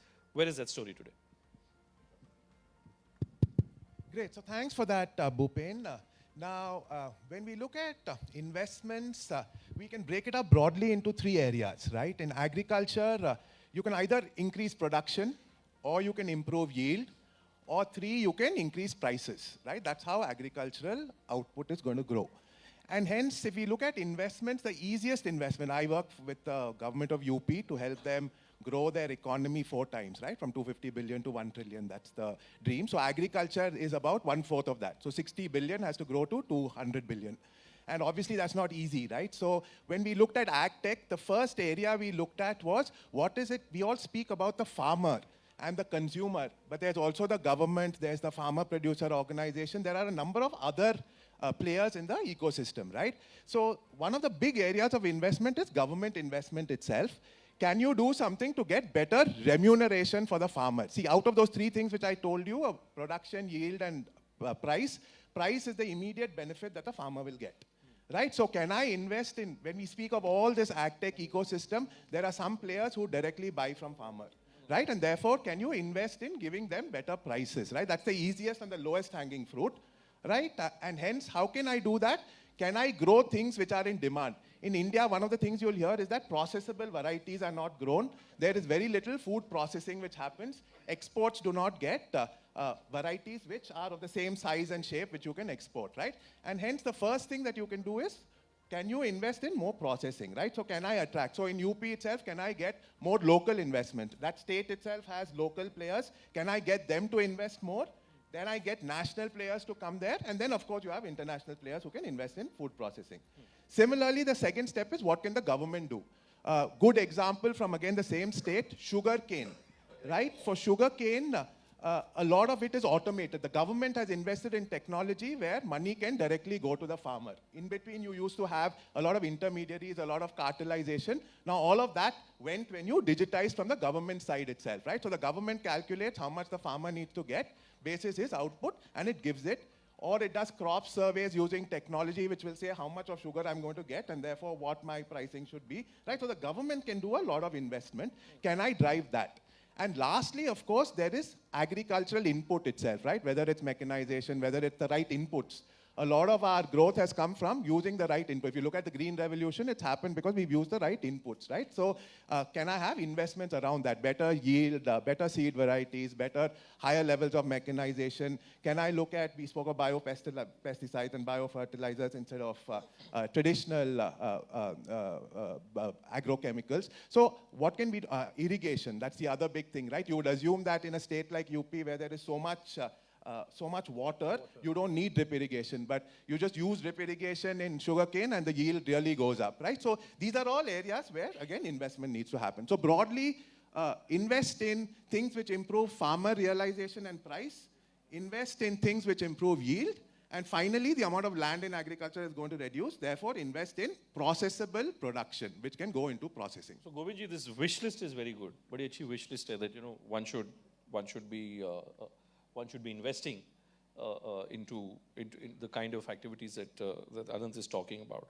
But from banks' perspectives, abhi bataya kisi ne ki jaise the price of a drone, you're saying is worth 8 lakhs. So let's say farmers come to you. How easy, how difficult is it, to access these loans for these new age gadgets? Yeah. Good evening to all. And being the chairman of NABARD, which is a $100 billion bank for almost for 3 years, I know really what kind of investments that are happening in the agriculture. In the last 40 years, ever since I was a student of agriculture till I was chairman, I could see that quite a lot of a transformation had happened in the agricultural investments. Now, in the case of investment, there are two types of investment. One is the investments by the public, that is the governments, and other one is the private capital formation. Now, actually, both the things are essential in case if we have to take the agriculture to a new higher trajectory. Now, why at all we should invest right now? Because right now our population is close to around 1.4 billion, and we are going to touch 1.6 billion in another 30 years. But at the same time, your lands are becoming unproductive. I'm not saying that that is because of something, but because we are hauling the nutrients to such a level. So you need to create an infrastructure which will regenerate the whole thing. So now, if I really look into where the investments have to go, actually there are 4 or 5 very important things where the investments have to go. First thing is irrigation infrastructure in the public space. Okay, now actually that quite a lot of things are happening by the government's money, with the NABARD's money and everything. So that is one. The second thing is that investments in the private space to increase the water use efficiency of the same irrigation. Now take the case of drip irrigation, take the case of sprinkler. Because I had seen with our research and development fund, we had given that one IoT project to a watershed project in Maharashtra. A one pond which was irrigating close to around 15 acres before the IoT started irrigating 45 acres after IoT. Wow. Now you can imagine, just by investing close to around 20 lakhs, if you can create 300% jump in the irrigation efficiency, I think that is what going to happen. The next one is actually where we have to do, actually now that farming as a service, actually that really who will invest is a different thing. But today if you really look into it, most of the small and marginal farmers are looking for a messiah to deliver some kind of services to them. Everybody talks about, but thing is it's not happening. So if that is the case, actually farming as a service, this should be done in a kind of private space. Actually somebody has to do the aggregation of the tractors, machines, everything, and give them on a kind of a lease to them to do the things.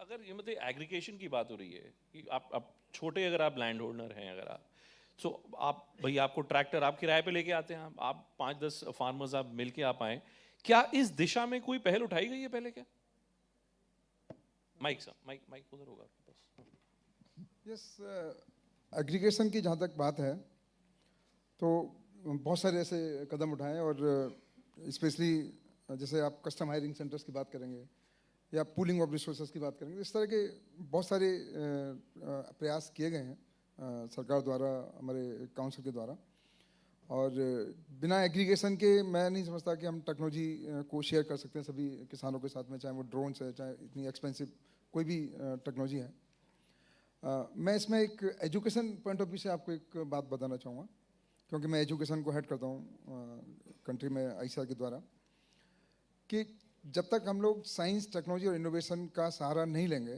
तब तक मुझे नहीं लगता कि हम आने वाले समय में will be able to feed the population और उसके लिए जो एक इन्वेस्टमेंट किया है अभी आईसीआर ने हमारे सभी यूनिवर्सिटीज़ में कि किस तरह से अभी 16 centre of advance agriculture science and technology centres बनाए जो आप टेक्नोलॉजी की बात कर रहे हैं और जब तक हम स्टूडेंट्स को जब तक हम ह्यूमन कैपेसिटी नहीं तैयार करेंगे तो हम कितनी भी टेक्नोलॉजी की बात करें हमें जब तक कैपेसिटी बिल्डिंग नहीं करेंगे तो आने वाले टाइम में वो एक ह्यूमन रिसोर्स आपको नहीं मिलेगा और इसके लिए आपको जितने भी IoT बेस्ड सॉल्यूशंस हैं ड्रोन्स हैं आर्टिफिशियल इंटेलिजेंस पर बहुत ज़्यादा How does artificial intelligence play a role in modernization of agriculture? Yes, artificial intelligence direct जैसे अभी मैं आपको एक छोटा सा एग्जांपल दे रहा हूँ एक AI डिस्क करके एक सॉफ्टवेयर बनाया है जो डिजीज आइडेंटिफिकेशन के लिए काम आता है और उसमें करीब 5.5 लाख इमेजेस अपलोड किए हैं क्योंकि AI आपको पता है कि जनरेटिव AI जो होता है उसमें इमेज लेके and then it studies and then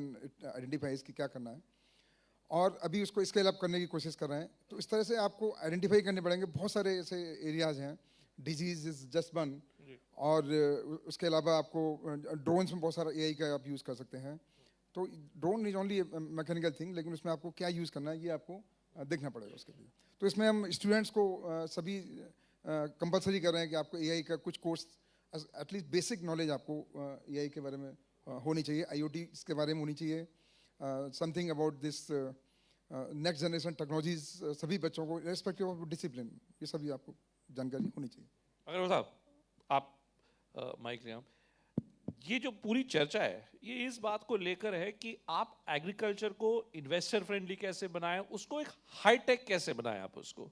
ये हाईटेक और इन्वेस्टर फ्रेंडली होगा कैसे, जरा इसकी रूपरेखा बताएं। देखिए हाईटेक, इसमें कोई रॉकेट साइंस नहीं है, बहुत सिंपल सी बात है। मैं हिंदी में इसलिए बोल रहा हूँ कि हमारे बहुत से किसान भाई और डीलर्स भी हैं जो शायद अंग्रेजी ना समझे।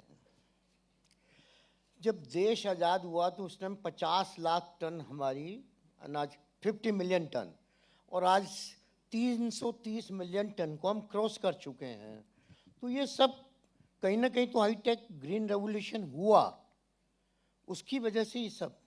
लेकिन आज अगर हम अपने आप को दूसरे देश, अमेरिका यूरोप की बात छोड़ दें, हमारा पड़ोसी चाइना है, उससे भी अगर हम अपने को कंपेयर करें तो हमारी पर हेक्टर जीडीपी एग्रीकल्चर की 1/3 है, 1/3 चाइना के मुकाबले। क्यों? एक इंटरनेशनल इंटरव्यू हुआ था इकोनॉमिक टाइम्स में, जो सीईओ के वर्ल्ड हेड थे, उनसे इंटरव्यू किया गया कि भाई चाइना ने इतनी तरक्की कर ली, आपके देश में इतनी तरक्की क्यों नहीं हुई? तो उसका आंसर था कि चाइना ने मैकेनाइजेशन कर लिया, आपके देश में कोई मैकेनाइजेशन नहीं है। तो आज अगर हमको हाईटेक एग्रीकल्चर की बात करने से नहीं होगा, उसको प्रैक्टिकल इम्प्लीमेंट करने से होगा। सरकार ने 18 लाख करोड़ रुपए का लोन किसानों के लिए दिया है, लेकिन आप कितना भी लोन दे दें, लेकिन उस लोन को जैसे व्यापारी आदमी बैंक से कर्जा लेता है तो उसको बिजनेस में इन्वेस्ट करता है और उससे कमाई करता है और उससे ब्याज चुकाता है। बहुत सी दफ़ा फार्मर लोन तो ले लेता है लेकिन अपनी खेती के लिए नहीं लगाता, उसको और कामों में खर्च कर देता है, तो विशेष सर्कल में फंस जाता है, आमदनी उसकी बढ़ती नहीं है। अगर आज एग्रीकल्चर में, हॉर्टिकल्चर में जैसे बात हो रही थी प्रॉन्स की, तो अभी राजस्थान हरियाणा में भी कुछ खारा पानी है और साउथ इंडिया से एक यंग आए और उन्होंने यहाँ प्रॉन्स की खेती शुरू की और करोड़ों रुपया कमाया और कमा रहे हैं। आज IIT के बच्चे नौकरी छोड़कर एग्रीकल्चर में आ रहे हैं, क्योंकि अगर हम हाईटेक एग्रीकल्चर करें तो बहुत ज़्यादा मुनाफा हो सकता है। हमारे यहाँ सेब की पैदावार पर एक 8 टन, यूरोप में 36 टन, 40 टन। मेरे सामने 2 एक्सपर्ट बैठे हैं, डॉक्टर बख्शीराम जी, शुगर केन के एक्सपर्ट जिनको इस साल पद्मश्री मिला, और साथ में डॉक्टर साईदास जी बैठे हैं। इन्होंने एक वैरायटी ऐसी निकाली शुगर की 238, उसे किसान की पैदावार 30, 40, 50% बढ़ गई। और जो डॉक्टर साईदास हैं वो मेज की ऐसी वैरायटी लाए कि मेज की पैदावार 40, 50, 60, 70%।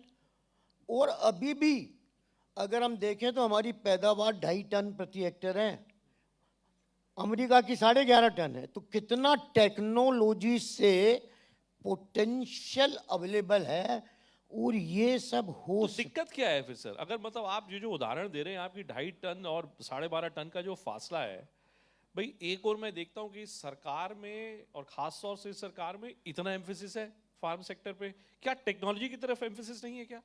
भाई देखिए, मैं कहना नहीं चाहता, लेकिन फिर भी मैं सच्चाई को कहने से अपने आप को रोक भी नहीं पाता। जब देश आज़ाद हुआ तो एक्सटेंशन की एक TNB स्कीम थी, वो बहुत बेस्ट स्कीम थी। और 2008 का जब बजट पेश कर रहे थे, उस समय के फाइनेंस मिनिस्टर पी चिदम्बरम साहब, उन्होंने पार्लियामेंट में अपनी बजट स्पीच में कहा our extension system has collapsed. I'm again repeating, our extension system has collapsed and we are looking something alternate like TNB system. No such system has come. और ये बात देखिए, हम प्राइवेट सेक्टर के लोग हैं, हमारा रिसर्च सेंटर है, 1500 बच्चे काम करते हैं, लेकिन जिस देश में 15 करोड़ किसान 6.5 लाख गाँव में रहते हों, तब उन तक पहुंचना आसान काम नहीं है जब तक सरकार अपनी पॉलिसीज को ठीक करें।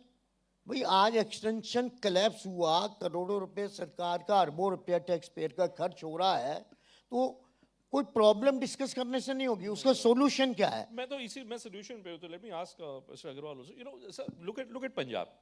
right?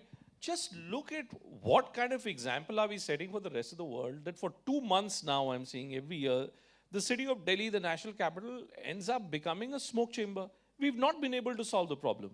We're being told that there is a problem, that the farmer is not changing his crop pattern. There is a problem of the same crop. There is a problem of, of the practices which are being used in parts of Punjab, Haryana, and Western UP. What do you think would be a solution to that? Is that also related to the economic question that I was raising? इसके लिए सरकार ने बहुत सारे solutions दिए हैं और अब आपने देखा होगा काफ़ी इसमें कमी भी आई है जैसे शॉर्ट ड्यूरेशन वैराइटीज़ का इंट्रोडक्शन है सरकार ने वहाँ पर रूल भी बनाया कि आपको शॉर्ट ड्यूरेशन वैराइटीज़ को प्रमोट करना है उसके अलावा उस पराली को बहुत सारे तरीके से उसको प्रोसेस करना है किस तरह से उसको आप वेस्ट टू वेल्थ की तरह आप यूज़ कर सकते हैं पूरा डिकम्पोजर एक बना के दिया लोगों को तो बहुत सारे इसमें प्रयास किए गए हैं और मैं समझूं धीरे धीरे शायद ये बिल्कुल सॉल्व हो सकता है but Anand, from we hear of funds, for instance, specific sectoral funds, right? We hear of platforms like ONDC, for instance, coming in and helping new age businesses, specifically in the agri spaces. What role do you foresee, or what is the role which is currently being played as far as technological development is concerned of foreign funds in this space? Sure. So, am I audible? Yeah, you are. So a couple of areas, right? You specifically spoke of ONDC. Now ONDC is getting into farmer-producer organizations. We need to really, see they used to be called cooperatives in the past, they're called farmer-producer organizations now. They bring in farmers together and you're able to influence all of this capacity building that was spoken about, right? And hence, I'll just give you one example, silk producers in Kanchipuram. Right? They formed an aggregate and now the maximum sales of Kanjivaram silk saris happens through ONDC as a platform. Right? These are cooperative, right? So the same thing you can, we spoke of Nasik the other time, right? In terms of grapes. Now if you look at Maharashtra, it has bananas in Jalgaon, it has grapes in Nasik, it has mangoes in Ratnagiri. Now all of these exports have been enabled because there's some investment in technology that has happened, right? Simple pack houses. What is a pack house? It just does some grading and sorting, right? So that the crop is exportable. There are 210 pack houses in the country. Maharashtra has 160 of them, right? So that way exports have grown, right? And therefore technology can play in many different ways. You can either play like an ONDC on the price side. You can play with infrastructure. I mean, micro cold storages. We all think it's the farmer who's going to use it. But many times it's that bazaar guy who uses it to ensure that perishables don't go waste. Right? So these are all investments in agriculture, not necessarily to the farmer, but by some stakeholder in the system. Right? So these are all potential areas. There's been a lot about farmers being resistant to technology. I think India is in a very good place, right? Any FMCG, I do a lot of work for the FMCG companies, 70% of the cost comes from raw material. You spoke of AI in agriculture. FMCG companies are investing to understand how much crop is going to be grown, at what price they should buy, how much they should buy, all through AI, right? They analyze hundreds of variables. So it is very important to acknowledge that we've done a lot of things, right? India, we keep talking of UPI and all of that. There are a lot of UPI-like innovations happening even in a place like agriculture across multiple stakeholders, farmer, private companies, government, as well as farmer-producer organizations. Particularly in the organic space, I find that Facebook and Amazon and all seem to have done remarkable work, and that has created an entire ecosystem of its own. But Chintalaji, final word from you then. You know, if there is genuine interest in investing in the agriculture spaces, if I was to ask you to project a 5-year trajectory for India in the investment space, in the agriculture space, how do you foresee that 5-year trajectory? Next 5 years, actually, we are going to see a very radical change in the technology part. Because now, first thing is that entire agriculture has to be profitable, because that is the first thing, and it should be ecologically sustainable. So now most of the investments that are going to happen are in the technology integration. Actually, as I told that now that machinery, appropriate machineries are being customized. Actually, that many of you might have seen, there is an electric bull, X machine kind of a robots have come, and they will do the entire weeding and earthing operation in just maybe 100 rupees when the labor is not available. So such kind of investments will happen. The next investment is in the drip irrigation. I think is going to be a very major thing that is going to happen. And the third one is that integration of the drones and the unmanned aerial vehicles to spray the pesticides and fertilizers. Actually, this is the one. And fourth thing is, whatever people say, actually, you just can't do away with the practices right now we are having. You have to use fertilizer, you have to use pesticide, you have to produce the food for the 140 crore people means. Only thing is we have to rationalize and we have to, and we have to just maybe rationalize the quantities. Suppose now, as in the previous panel, somebody was telling, in case if I use that, because now you told that actually you have not seen drones, but now you come to Andhra Pradesh and Telangana, many farmers are already using drones to spray the pesticide. It just within 300 rupees, in 15 minutes actually it is done. And as the pesticide is precisely placed where actually it is required to be done. So in that process actually you are doing it. Likewise that nano urea has come, nano fertilizer, now that is also happening. Now this is the thing. And the last one actually I will say that is, now the regenerative agriculture is going to be the future of this country. So that means integration of the agricultural machinery to this one so that the soil should not be given undue stress, but at the same time we should produce maximum out of it. So go for the new agronomic technologies like that high density planting, ultra high density planting, integrating with the drip irrigation, and finally making this entire machinery accessible to the each and every farmer. So that is where Agarwalji, what is things it? are going to- आपने चूंकि ताली भी बजाई आपने, and that's a contentious subject. So let me ask you to respond to this. Rationalize कैसे कर सकते हैं? भाई ये कहा जाता है कि कोई चीज़ एक जहर है. अब आप कह रहे हैं कि जहर को rationalize कर दीजिए. ये कैसे संभव है सर? बिल्कुल संभव है सर. दुनिया में क्या संभव नहीं है. सबसे पहले तो हमारे एक्टर राजेश कुमार जी ने जो बात कही, उसके लिए ये किताब मैंने नहीं लिखी. भारत सरकार के मिनिस्ट्री ऑफ हेल्थ के डीडीजी डॉक्टर देवव्रत कानूनगो की लिखी हुई ये किताब है. इसका टाइटल भी हमने लिखा है उन्होंने, debunking myths and revealing realities इन मालवा पंजाब. जो कैंसर ट्रेन की बात कर रहे हैं, ये मिथ और रियलिटी की बात है. जो मैं कह रहा था कि एक झूठ को 100 बार बोला जाए तो लोग सच्चाई समझने लग जाते हैं, तो ये बिल्कुल मिथ है. जहाँ तक पेस्टिसाइड, भाई आज हम दवाई भी खाते हैं ना, बीमार होते हैं तो क्या करते हैं, डॉक्टर के पास जाते हैं, वो प्रिस्क्रिप्शन लिखता है तो हम दवाई केमिस्ट की दुकान से लेके खाते हैं. हमारे फील्ड में क्या, पेस्टिसाइड में हम बनाते हैं, डीलर बेचता है और किसान डीलर से खरीदता है, बीच में डॉक्टर नहीं है. तो कमीशन बढ़ जाती है उसमें, वो चक्कर. आज जरूरत है टेक्नोलॉजी किसानों तक सही पहुंचे. और मैं आपको एक और बात बता दूं, जो गलतफहमी बहुत सारे लोगों में है. हम 360 ग्राम पेस्टिसाइड प्रति हेक्टेयर यूज करते हैं, जापान 13 किलोग्राम, और चाइना 13 किलोग्राम और Japan 11 kilogram pesticide per hectare use करता है. हम तो 360 ग्राम यूज करके वर्ल्ड के सेकंड लार्जेस्ट एग्री प्रोड्यूसर हैं, वर्ल्ड के सेकंड लार्जेस्ट. चलिए कभी आपसे टीवी पे इस पे एक और बहस करेंगे, but for the time being thank you so much for this rather enlightening conversation. Thank you.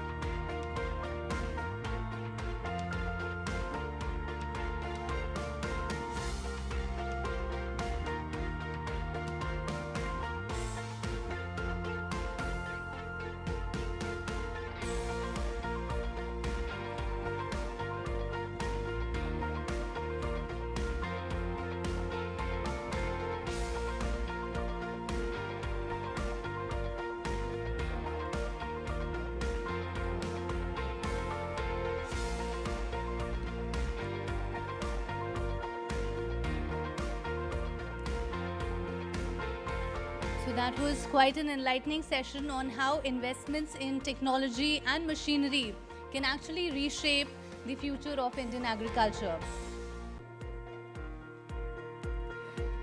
And let us now head into our next panel for today that explores how India can fully realize its agrarian potential not only locally but also globally. calling on stage our panelists to kickstart the session. Please, guys, show some energy here. Put your hands together for Mariano Behran, Agriculture Attaché of Argentina in India. Priyam Arora, Senior Agricultural Expert, Livestock and Agricultural Services, Chile Embassy. Dr. P.K. Chakrabarti, Chief Scientific Advisor, Dhanuka Agri-Tech Limited. We have a house full here, but still I'm not hearing any claps. I think Taj ki chai mein wo taazgi nahi hai aaj. And Dr. R.S. Sodhi, President, Indian Dairy Association and former MD of Amul.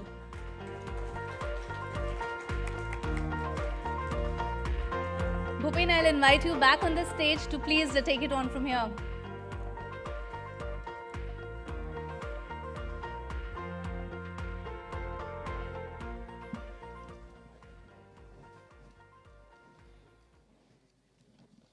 Okay. So Priyam, why don't we start with you? You know, we've been looking at agriculture and technology and investment from multiple angles, empowering India's agrarian potential for local advancement and global growth. Take agriculture on the global map. It's in political rallies we see this. You know, Kisan ko aage badhna hai and global growth has to happen. But where are we really? Where does Indian agriculture story stand on the world map, according to you? I think India is already at a very good position if we see agriculture. It is one of the major activities, major economic activities of India, and India is globally represented on the world map as an agricultural country. So we can take the example of this year, which was the millet year. Who knew millet before India did this International Year of Millets?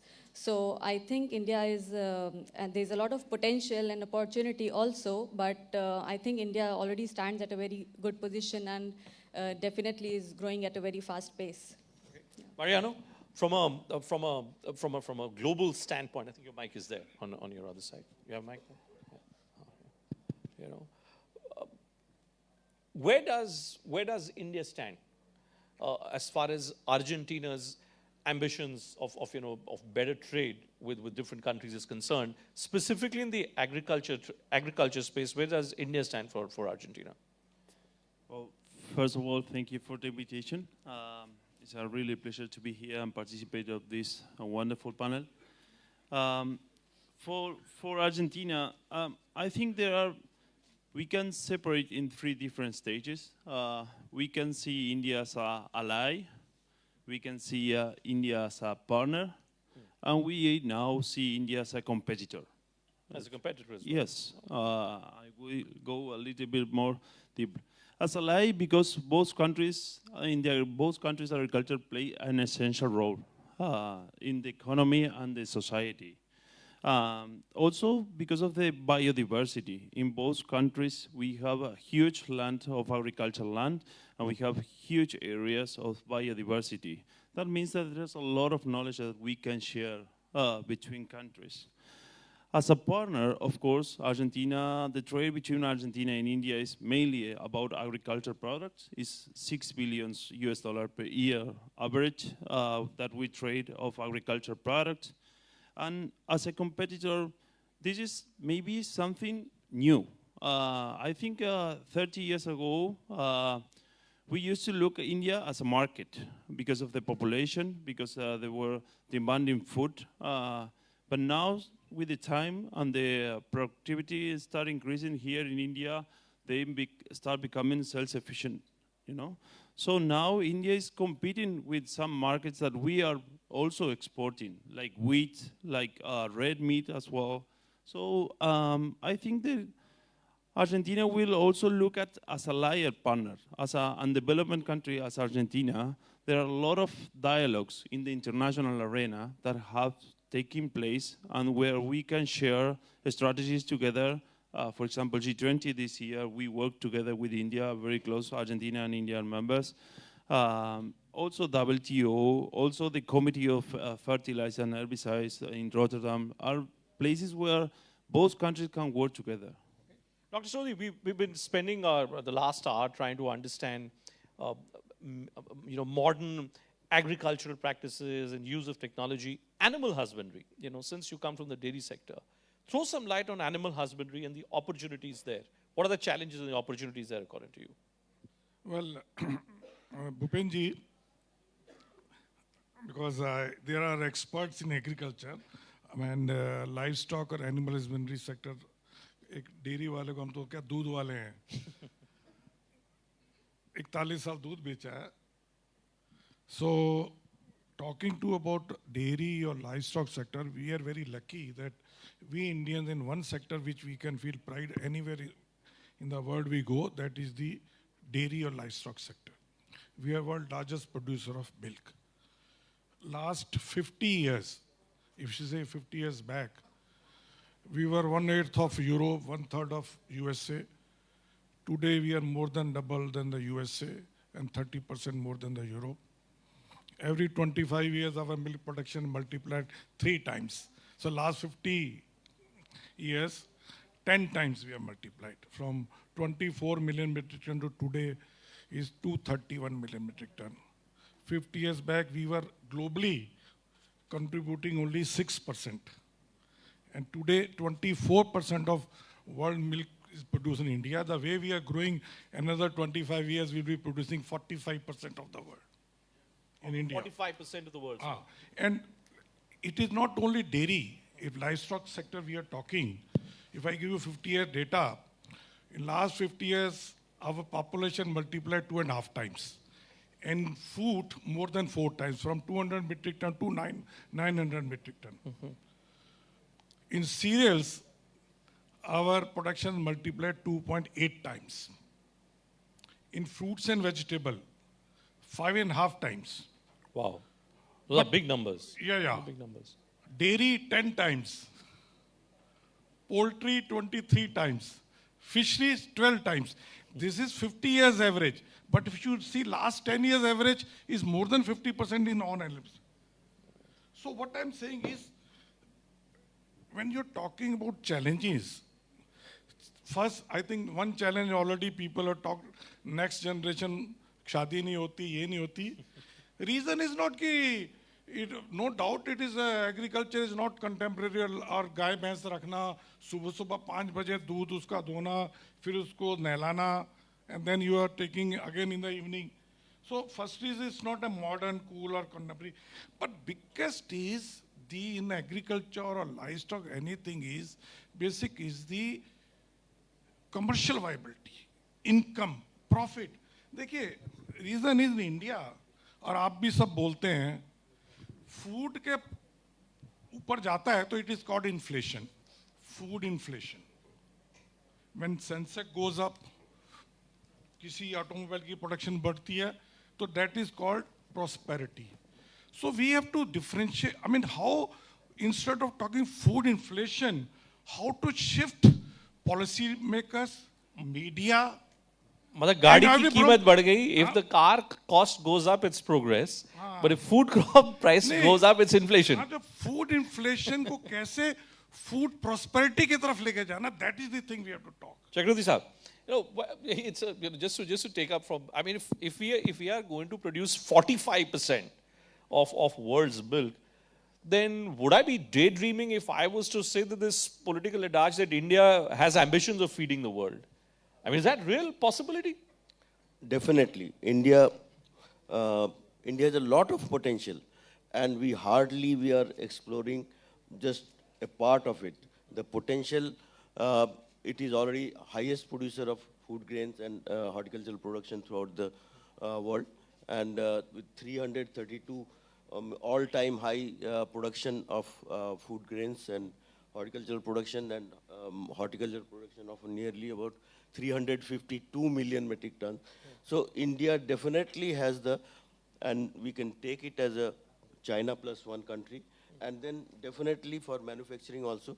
So India can definitely rule and make our agriculture very sustainable. We are yet we are fully food secure country. Uh, beside, because now India has a lot of food to feed the Indian population, but subsequently in coming years, we have to be having a nutritional security. So with the nutritional security coming in between, so India has to produce, now food is already, we are secure, but nutritional kind of food means with diversification of crops. Diversification of crops. Yeah. How So- does that happen? Is that a question of economics? Is that a question of politics? Because a farmer who's making money by producing and selling a certain cash crop is very happy to stick to that crop. Yeah. How do you get that farmer away from that? Definitely, everybody is resistant to a change. When he has come to certain a zone of comfort, because sometimes we think that green revolution, is it a boon or the bane? But now we found that it was earlier, definitely immediately during the independence time, it was a boon.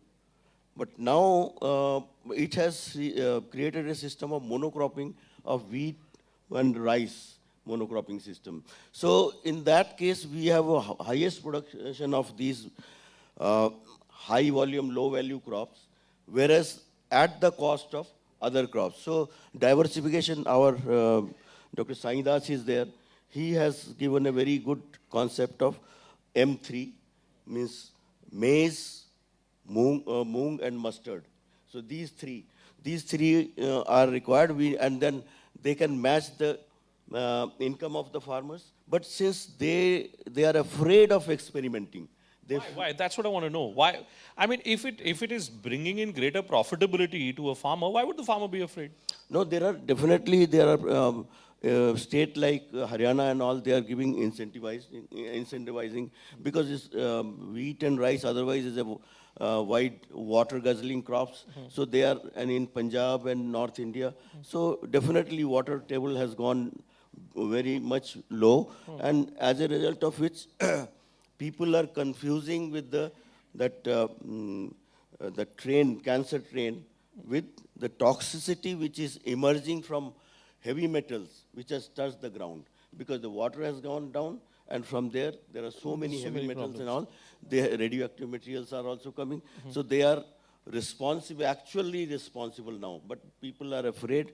So, but Rajasthan government, Haryana government has given 7,000 rupees as incentive the person who goes for diversification of wheat rice cropping system. Priyam, are there models, since you represent the Chilean embassy here, are there models that India can look for from the world? Much like I'm asking, can India feed the world, but let me reverse that question. Are there models where India can look to the rest of the world to improve its own performance on these parameters? Sure, but I would like to comment about Chile in this case. So we all know that the walnuts which are produced in Chile are of very good quality. In fact, the avocados, kiwis, they are very exotic fruits and nuts which are grown in Chile, which are of premium quality. So of course there is a huge potential if we do the technology sharing or the knowledge sharing, by which we can make farmers more knowledgeable about how to grow good quality and a better variety, better yield of those products. Definitely it's going to be help for both the countries. Mariano, are there any specific areas that you can point us towards where there can be greater cooperation, say, between India and, let's say, for instance, Argentina? Would there be a specific area? Yeah, there are two cases that I would like to mention that we are already working on. One is related with sustainable agriculture and conservative agriculture. This is related with zero-till technology. 95% of our agriculture in Argentina is done with zero-till technology. Here they have different names: happy seeder, super seeder, conservative agriculture. That I think this can be what we are trying to promote of the use of this technology is because in Argentina we have the same problems 30, 40 years ago with the environmental issue that we have to bring conservative practice to the agriculture. So 95% of our agriculture is done with this technology. And now we are working together with some states and with the central government to collaborate in this sense. That is, to improve the quality of the soil, to reduce the water, and stop burning the straw that is happening in the wheat and paddy rotation. Other area where we are collaborating in now is in the locust control and management. This plague have been here in India for thousands of years. We have the same problem in Argentina and in the region. So these two projects are where we are working together, government to government, that can improve and is related with cooperation mainly. Why don't you send Lionel Messi as the big brand ambassador of all the great agricultural practices? It'd be a huge hit. But, Chakravarti, just to come back to you. So there is a story of the world and there is a story of India. I'm saying if there is so much of, let's say, awareness, as you say, and so much of focus on innovation and technological upgradation, is it a question of last mile connectivity? Is it just that you have all the tools available to you, but you need that mechanism where someone can actually go and tell the farmer in a language and in a manner that the farmer understands that this is for your interest and it'll work for you? Yeah, that is, to a great extent, I believe that.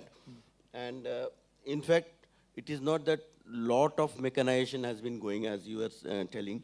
We need to further take up more things, and we need to make a compatible solution whereby some of the novel products are introduced into the country with the government policy. Although before I am advisor, I was ADG Plant Protection and Government of India, and as well as member Agriculture Scientist Recruitment Board, and a pathologist all through my career. So that is what I found, that awareness, this is, I am quoting from, but I'm sorry to say, but I don't want to quote that. But then there is maybe I take that data with a pinch of salt. We say that the new technologies which are coming or other things, they are not trickling down to nearly 14,000 crores, all the entire, and it is not possible for government. Definitely, government has limitations. We have our extension system, government extension system and also, but this is a high time when private industry has to join to take it to the last person, because it is not reaching the 14 crores of farmers which are living in 6.5 lakh villages all over the country. When I speak to ambassadors in the national capital of different countries like Argentina or Chile, the one constant refrain that I find is that there's a problem of taxation in India. There's strong import duties, whether it's, is the problem the same when it comes to, let's say, bringing in foreign agri-tech as well? If you were not to import avocado, but actually to import agri-tech, does the problem of high import duties, is it applicable there as well? I hope that it's not if we are going to do it in future, but actually we already have a preferential trade agreement with Indian government, and it covers a lot of agriculture products already. And we are also working on deepening it more. So I hope that the agri-tech product also be included in that, and it also helps for improving trade. I was asking, Mariam, let me ask you as well, that is there a specific area, is it a specific tech piece that you think, could be of use, which maybe exists in Chile and maybe we're not aware of it? Maybe it works both sides. Is there a specific tech piece there? Specific tech piece, I would say the technology. Only the technology in terms of maybe how to grow better yield in small area, or maybe by using aquaponics or hydroponics kind of vertical farming maybe that is being done in the case of kiwi. So these technical things may be helpful in collaboration. So this is our final question then to you. As we get a good holistic view from our international partners here. In the space that you operate in, what do you think, Sodhi Saab, is the way forward? what do you think the government needs to do, the stakeholders need to do to ensure that this becomes an exciting space to be in? Well, I think, Bhupenji, you're right. The way India has been growing in livestock or food, to grow at that pace, we can't afford more animals or more cattle or buffalo. I mean, till now that has been happening. Most of the growth is coming besides productivity more. Because we have got a shortage of feed, because cattle and human beings each are competing with each other for the food. So what we require is more productivity. India's productivity per cow or per or cattle is around 1/8 of the other Europe or other developed countries. And so what is required is more milk, more productivity per animal.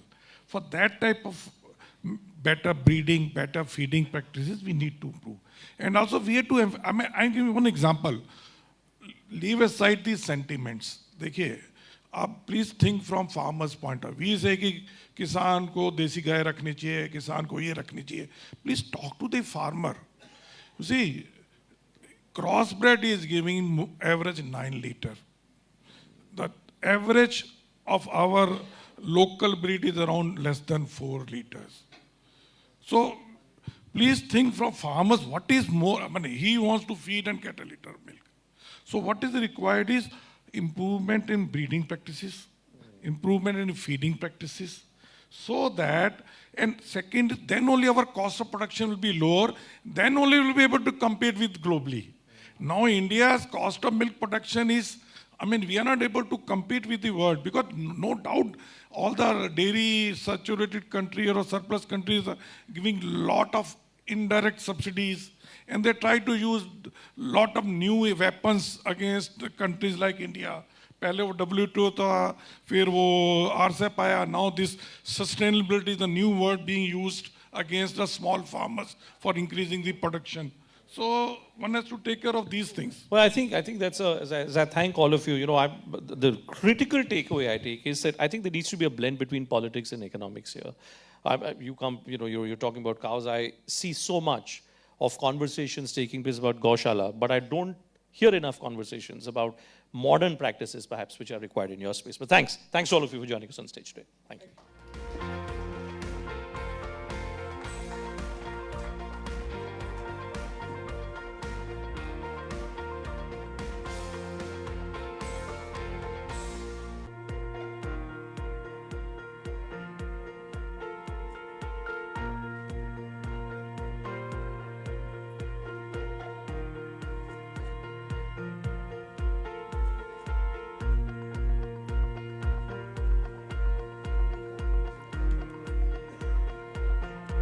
Thank you so much, all the esteemed guests. So much to learn and unpack in that session there.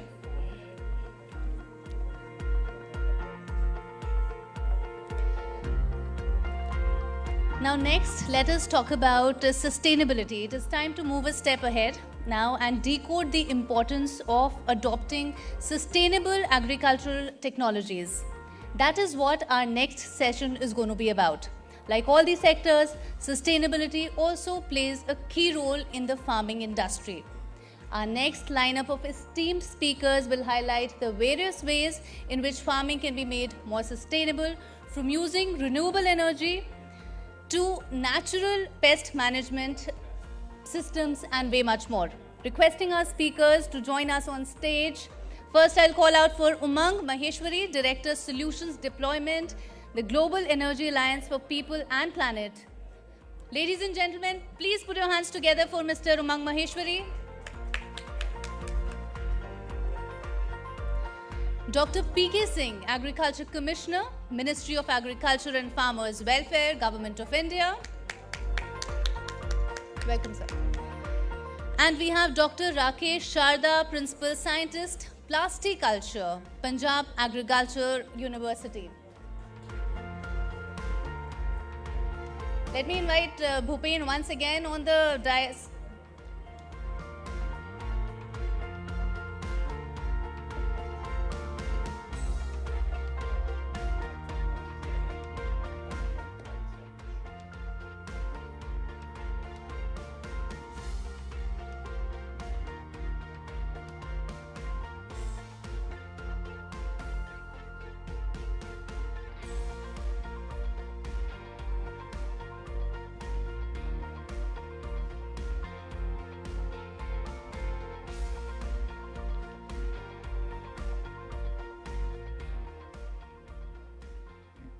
Okay.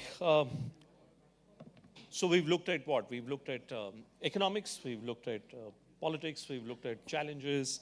Let's look at sustainable agricultural technologies. Okay.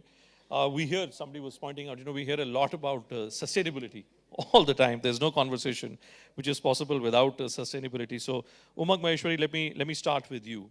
Sustainability and challenges which we have spoken about so much in the Indian agri space. How do these two really gel together? How do you become sustainable? You become profitable, you become sustainable, and you become energy efficient, you become climate efficient. How do all these strands move together? Right. Thank you, Bhupen. Before I begin, let me just congratulate you for doing such wonderful sessions. You're like yourself speaking like a subject matter expert now. I'm trying to educate myself as well, right through these sessions. Before I speak, let me just quickly introduce GAP. So we are a philanthropic organization, and we provide low-cost concessional funding for new age technologies in India and rest of the world. And our focus is energy transition. How sectors like agriculture, which consume a lot of energy, and most of it fossil fuel-based energy, how they can be used to clean energy, renewable technology. In our experience, this transition will only happen when sustainable technologies are cost efficient. And that comes from scale, that comes from de-risking concessional capital, and it comes from technical assistance that needs to be provided to the government, to the farmers, to consumers, to stakeholders, everyone. Now, before I get into a little bit of details of what we do and to answer your question, some facts that I'm reiterating, that India's agriculture is around 18% of our GDP, but employs 50% of our population. So extremely low productivity and per capita income contribution. Agriculture consumes around 30% of all power, and it only pays for 70% of all power, 7% of all power. Right, so it's extremely subsidized in terms of energy usage. The average, small landholder, is around 0.27 acres in the northern Indian states. So, sustenance farming is the key. Now, when we look at, we work in the nexus of energy and agriculture, right? So one of the things that is extremely important is to look at the cost structure of per acre of agriculture. And electricity and energy consumption is approximately 30-40% of the cost. It can go up to 60-70%. Now, a farmer that earns 40 to 50,000 a year, from per acre, and just puts almost everything on energy. Now, all of this energy is super subsidized from the government. It creates problem for the discoms. There's a heavy reliance on diesel. Around 4 billion tons of diesel is used by agriculture consumers. 4 billion tons every My year. God. Around 27 million diesel gensets are still active. A lot of agriculture happens in evening and night hours. The farmer switches on the pumps and goes to sleep. Now, what the government is doing, government has several schemes, right? There's a Kusum scheme, which provides farmers with solar pumps. Heavily subsidized, but they're underutilized. Even after subsidy, the cost is very high. So it just goes to the rich farmers. Government is trying to solarize agriculture feeders. They're trying to separate the agriculture feeder from the residential feeder so that you can solarize through large scale solar, you can put at substation levels. But these schemes are not going anywhere because the consumer, the farmer is still not paying for electricity, and it's still very subsidized. Now, let me just hold you there, because I think there is something there. You've spoken about farming sector taking 30% of electricity, consuming 30%. Overall consumption. Whereas it pays only 7%. 7%, and that too, is a little exaggerated number. When you look at every state discom, UP, for example, I think they lose around 18,000 to 20,000 crore rupees in electricity subsidies to farmers. So solarizing is the best option. The cost of generation at a substation is around 8 to 10 rupees a kilowatt hour. And the farmers pay like 50 paisa. I must share with all of you here, Abhi, recently while we were struggling with the spate of pollution, and since Dr. Sharda is also here, from Punjab Agriculture University, I was absolutely zapped with the lack of whatever vision in terms of whoever came up with it. So I saw this tractor, which was running on diesel, it was spraying water. So a diesel tractor moving around on the streets, aiming to be dealing with pollution. So I think there is something there. And in the state of Punjab, sir, what is it about the state of Punjab that there is this perception which is grown around that Punjab is chiefly responsible, farming practices are chiefly responsible for this degradation of environment in the capital and elsewhere? Mike is here, sir. Mike is here. His mic's on. Yeah, thank you. I like you keep on saying lie many number of times, and people start thinking that it's a truth. I start with water only, since I being a soil and water engineer, irrigation man. So people say that it is agriculture chemicals or it is the agriculture that is responsible for cancer train. It is not that. It is the water pollution that is responsible for that. Because the cancer train originates from Bathinda, that is the southern part of the state, and the whole of the industrial pollution that goes up to Harike and heavy metals, as well as heavy metals pollution from our thermal plants, that all goes into the water through our canals, that goes all through this southwestern Punjab, and even up to Bikaner. And I always consider that it is the water pollution that is more responsible for it. इससे आगे चलते हैं जी. एक myth है भी पंजाब में chemicals बहुत ज़्यादा यूज़ होते हैं.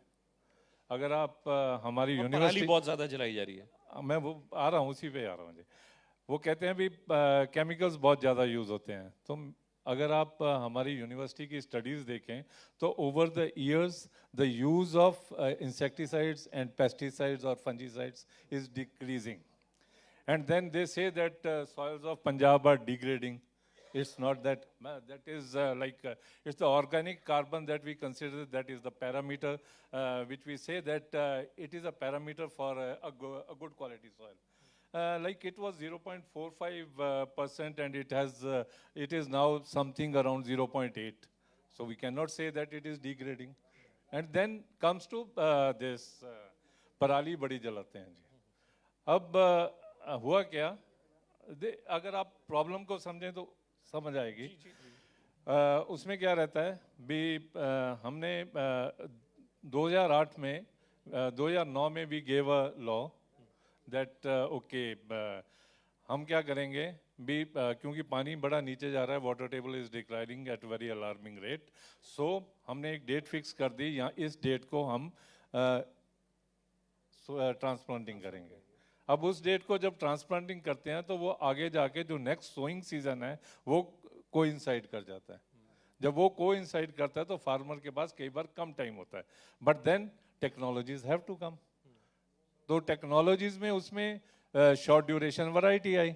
अब जैसे हमारे पास पूसा की वैरायटी है, इस साल पंजाब गवर्नमेंट ने पूसा 44 बैन कर दी है क्योंकि वो 140 दिन की वैरायटी थी.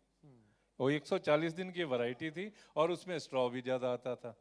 तो पंजाब गवर्नमेंट ने इस साल कहा, इस साल ये कह दिया भी अगले साल से कोई सीड नहीं दिया जाएगा. And university gave 2 short duration varieties of 95 to 100 days. Okay, that's how technology improves. And उसका रिजल्ट ये हुआ भी इस साल पिछले साल से कम आग लगी. क्योंकि लोगों के पास वो टाइम था. ठीक है, पोल्यूशन का दायरा बढ़ गया लेकिन आग कम लगी. आग नहीं पोल्यूशन का यहाँ पे नहीं, वो आप उसको ये देखिए, आप उसको 3 स्टेट्स के साथ जोड़िए. आप उसको ये नहीं कह सकते भी पंजाब से आया. मैं ये नहीं कहता भी पंजाब से नहीं मैं नहीं कहता, आ रहा है, सभी जगह से आ रहा है. बट अगर आप पंजाब में देखें तो नंबर ऑफ फायर्स जो है इस साल कम हुई हैं. ऑलमोस्ट 30% के करीब कम हुई हैं. And we expect that with more technologies, with more investment, जो कि पहले बात चल रही थी कि इन्वेस्टमेंट जितनी ज़्यादा आएंगी इस क्षेत्र में उतना ज़्यादा बढ़िया होगा. और एक और बात है जो मैंने पहले यहाँ सुन रहा था, वो था भी कस्टम हायरिंग जो है. कस्टम हायरिंग का अगर आपने बेस्ट एग्जांपल लेनी है तो लेज़र लेवलर है. इस समय पूरे नॉर्दर्न इंडिया में लेज़र लेवलर जो है 600 रुपये के हिसाब से चलता है और लोग बाग अपना किराया देते हैं और अपना फील्ड जो है लेजर लेवलिंग करवाते हैं. Singh sahab, how much are we really spending our time, vertical farming concept for instance, कितना तवज्जो दिया जा रहा है इस पे? on है आप बोले. Hello. So the actual thing is that we need to balance the things, no? If we talk just of natural farming or just of organic farming or just of commercial farming, yeah, that cannot be absolute in terms, no? We have to go in an incremental way.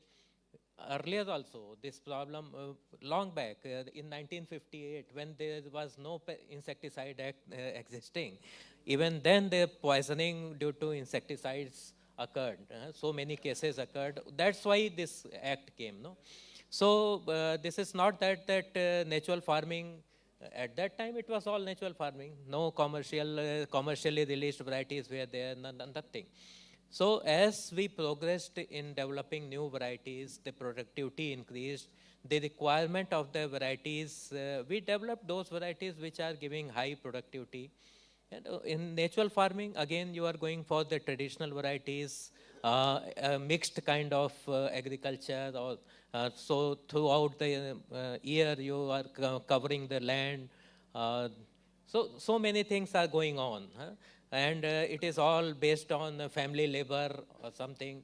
So how many farmers? On one hand, we are saying that the next generation is not coming into the market because of the drudgery involved in the agriculture. And now, once we have developed so much in mechanization, everything is mechanized, right from, they are now bringing robotics for even weeding kind of thing, if robotics is coming. So how can we say that everything now we can go back to those golden days when the organic matter was 2%? So नहीं, वो तो clear कर दिया, वो तो अग्रवाल साहब ने भी clear कर दिया that you have to stay. Those who say that भाई ये सब गायब हो जाएगा, it's all wishful thinking. So and you don't have to be scared. I think most important point that I heard from him was that you don't have to be scared of using your pesticides. Always we are giving integrated nutrient management practices, integrated pest management practices. So whenever the economic threshold level of anything comes, only then they are prescribing the use of insecticide or pesticide. Otherwise, the biological agents are always there to control the insects or the pest up to a limit. Just like if we have, say, cold or fever, we wait our fever if goes beyond 99 or 100, only then we try to take the medicine.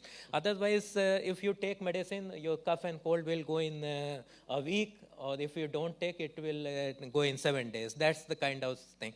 But for agriculture, yes, once a disease is coming up, or say locust attack is there, how can you go the controlling the locust without the pesticides? It cannot happen.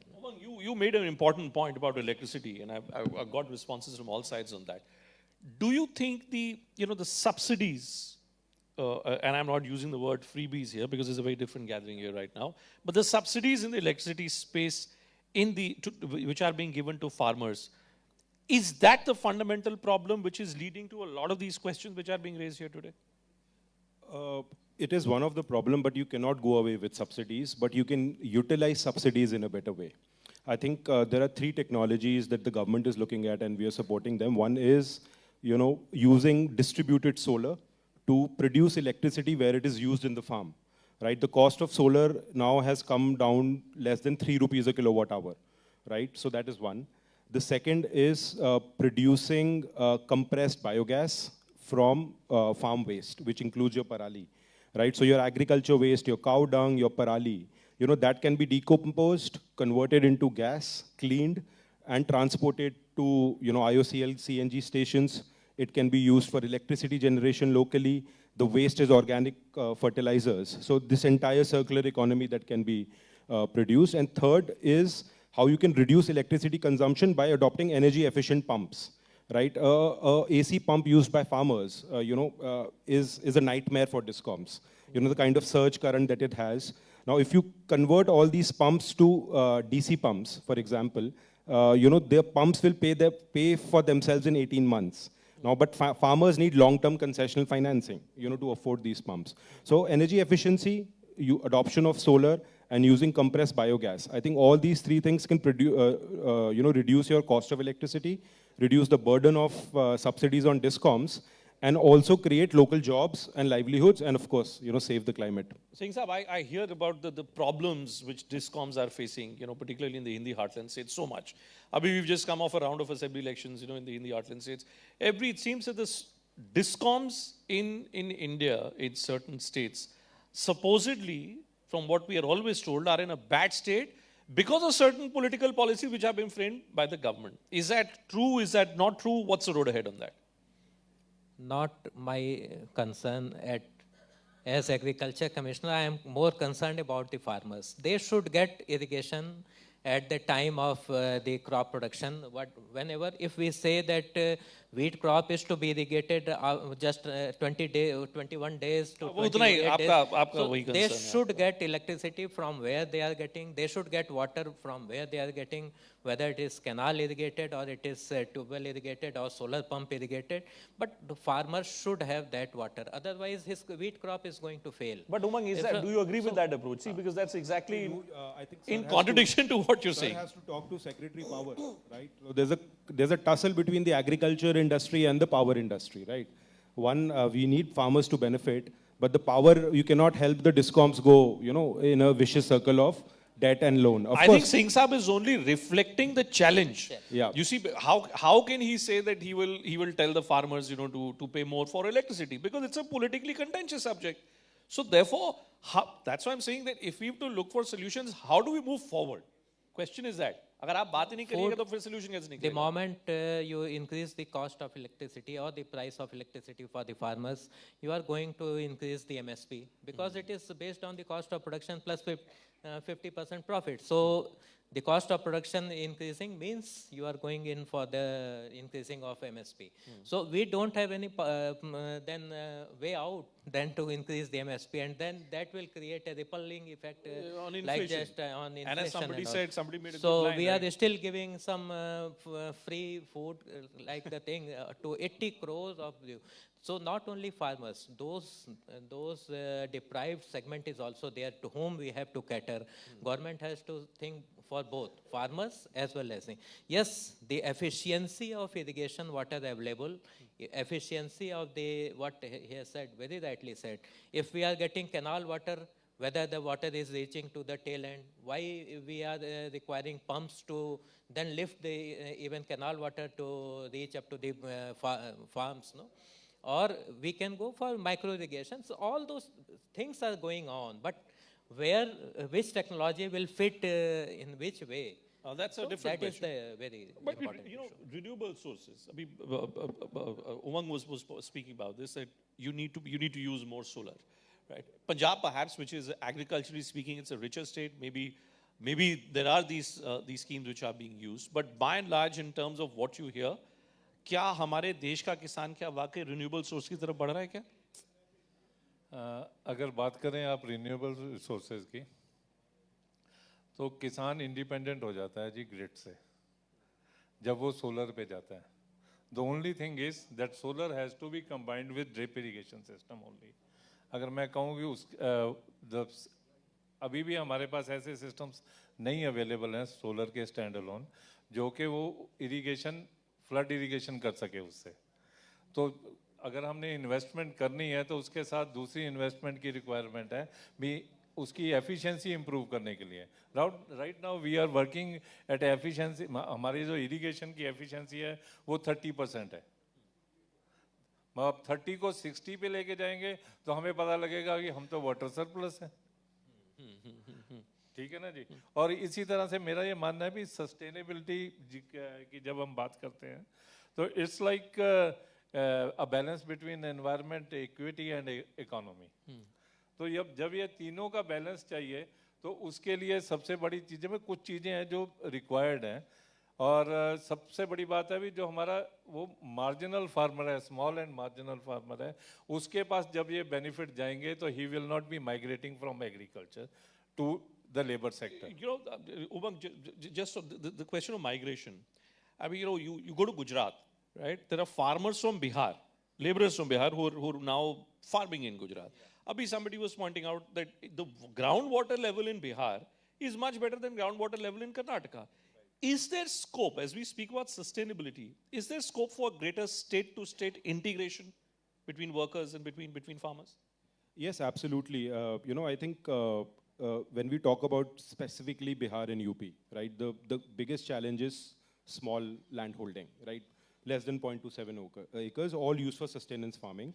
I think more than combining that land into large parcels, that's not possible, right? What you can do is have agri-processing next to those farms, right? Now, agri-processing, for example, is a value addition, right? It creates sustainable jobs, the per capita income increases, and government has several policies for solarizing, for agri-processing, 90% subsidy for drip irrigation.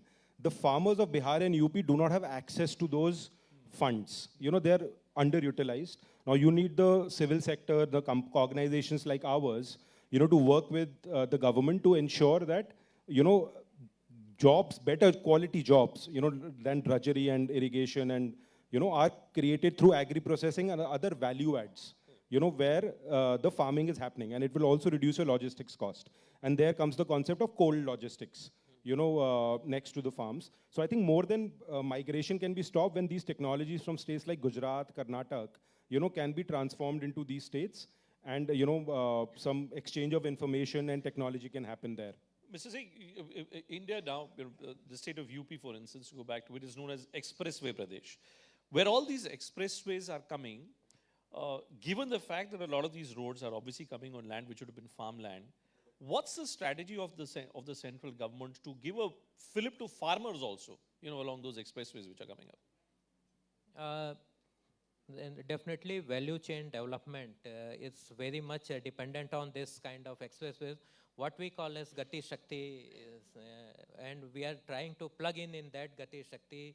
The agriculture infrastructure fund has been created, that is up to the tune of 1 lakh crore, which was created last 1 year back. And so far we have given something, loans were taken up to 52,000 crore for developing such kind of infrastructure which can link this rapid transport of whatever agri-produce is there from one place to other. And so these are there, like Jeva River Airport is now coming. It is again linked with some of the highways, and then so export business to promote all those things. We are providing a lot of loaning systems or other systems are there, and even clean planting materials are being now going to be provided on a large scale. In UP, if you say sugar and ethanol, if you see, the UP is the biggest supplier of ethanol for the blending in petrol. So are we going in for the carbon trading or carbon farming or something like that through this? So such kind of things will definitely provide additional income to the farmers. We are going in for plantations on large scale through agroforestry and other systems. So can we think of something like carbon farming in that also? So such things are there. So how much carbon credits can ethanol generate through this sugar cane in UP or somewhere else, wherever. So all those new dimensions are coming up. So we are going to add it. So just before ending, I always propagate that the agriculture in India is based on a dogma, central dogma of Prakriti, then Sanskriti and Vikriti. So many of these schemes are there to promote the Prakriti. New varieties, traditional varieties are based on our Sanskriti. Wherever, whatever was needed, accordingly we developed those. And the conservation of schemes that relates to Prakriti, and then Vikritis are coming up. So diseases, pest and all those, for where this agri chemicals and all those are coming to get rid of those Vikritis from the agriculture system. One so way to get rid of those Vikritis would be to spend time in agricultural research, right? Agriculture research के space में, sir, आप बताएं कि, I mean, are you happy with the kind of resources which are being allocated? Are we doing enough research in this space? Actually, what we are lacking is, particularly in agriculture, the participation from the private sector, particularly in the agriculture, new age agriculture technologies. But we say that, okay, our stakeholders are universities, agriculture universities, but how many projects, how many involvements we have with the agriculture universities, particularly the private sector, because government is investing a huge money into agriculture. But then it's when we say that new technologies have to come up, they जैसे have space tech है, जैसे space को लेके बड़ा excitement है सब stake holders में, agriculture को लेके कैसे किया जाए वो एग्रीकल्चर का वही है भी सब लोग पार्टिसिपेट करें और जितना पार्टिसिपेट करेंगे क्योंकि जब प्राइवेट सेक्टर पार्टिसिपेट करेगा यूनिवर्सिटीज के साथ तो it will certainly take it to the another level. All right. Just to add, for 1 rupee investment in agricultural research, we are going to receive back 14 rupees. That is the highest in India for any research. ये तो आज आपको मंत्री जी को बताना चाहिए, ये तो सबसे बढ़िया इन्वेस्टमेंट है.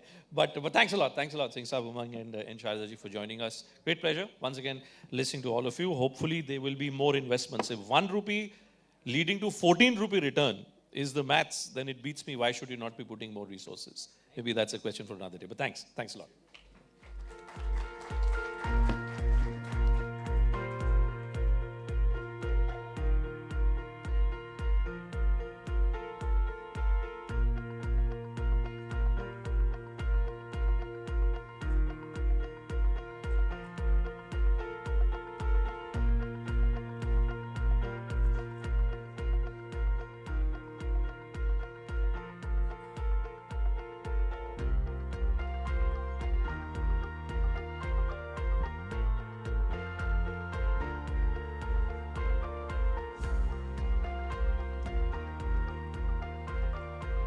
So that was a very informative and enriching discussion that we had with some very, very valid points on sustainability. Now moving on to our last panel of the day, that is about Agri-Tech regulations. Our speakers will be sharing with us the policies and the regulations that are required to support innovative agriculture practices. Allow me to invite our panelists on stage. We have Vijay Sardana, techno-legal expert, dairy, food, agri-businesses and allied sectors. Please put your hands together for Mr. Vijay Sardana.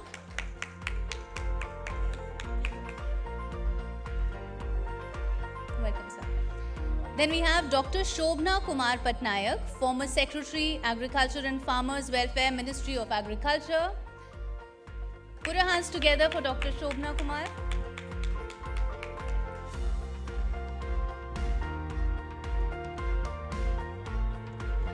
And Dr. S.C. Dubey, ADG for ICAR, Ministry of Agriculture and Farmers Welfare, Government of India.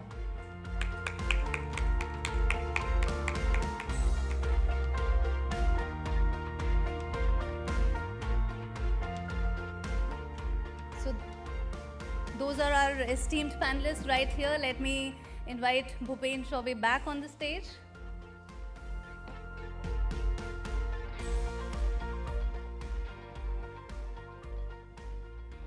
Well, thank you, and it's been, I must admit that it's been an absolutely amazing last couple of hours. So, full compliments to the Times Group team, Prasad and his team for turning the spotlight on a subject which I think deserves far more conversations and far more awareness. Agri-Tech regulations, balance between innovation and control. I think that it's only apt that we wrap up this last couple of hours of invigorating conversations by looking at what do you do with regulations. There are so many compliances, there are laws which are always changing. It's a very dynamic role play there. So, Vijay Sardana ji, let me begin with you. And how does one look at this story, the challenge of regulations, sir? Is that a real big speed breaker on India's journey towards being a big feeder of the world? सबसे पहले आप सबको मेरा नमस्कार. Good evening. See, important point is why you need regulation. The intent of regulation is to control. What you want to control, that should be clear. Do you want to control productivity? Do you want to control quality? Or you want to control price? Or you want to control the prosperity? What is the objective of regulation? So today, if you look at whatever regulation we talk about, 70% of edible oil in India is imported. So all the regulations in edible oil sector or oil seeds, what we have achieved, 70% imports. Pulses we are importing. We created self-sufficiency, maybe 3-4 years back, at that time also said, that you are becoming self-sufficient by making crops expensive. Because people can't afford, so you have godowns full. Now, productivity you have now improved.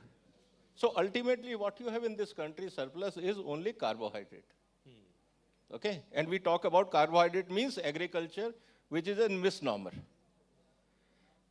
Agriculture per se is a political term.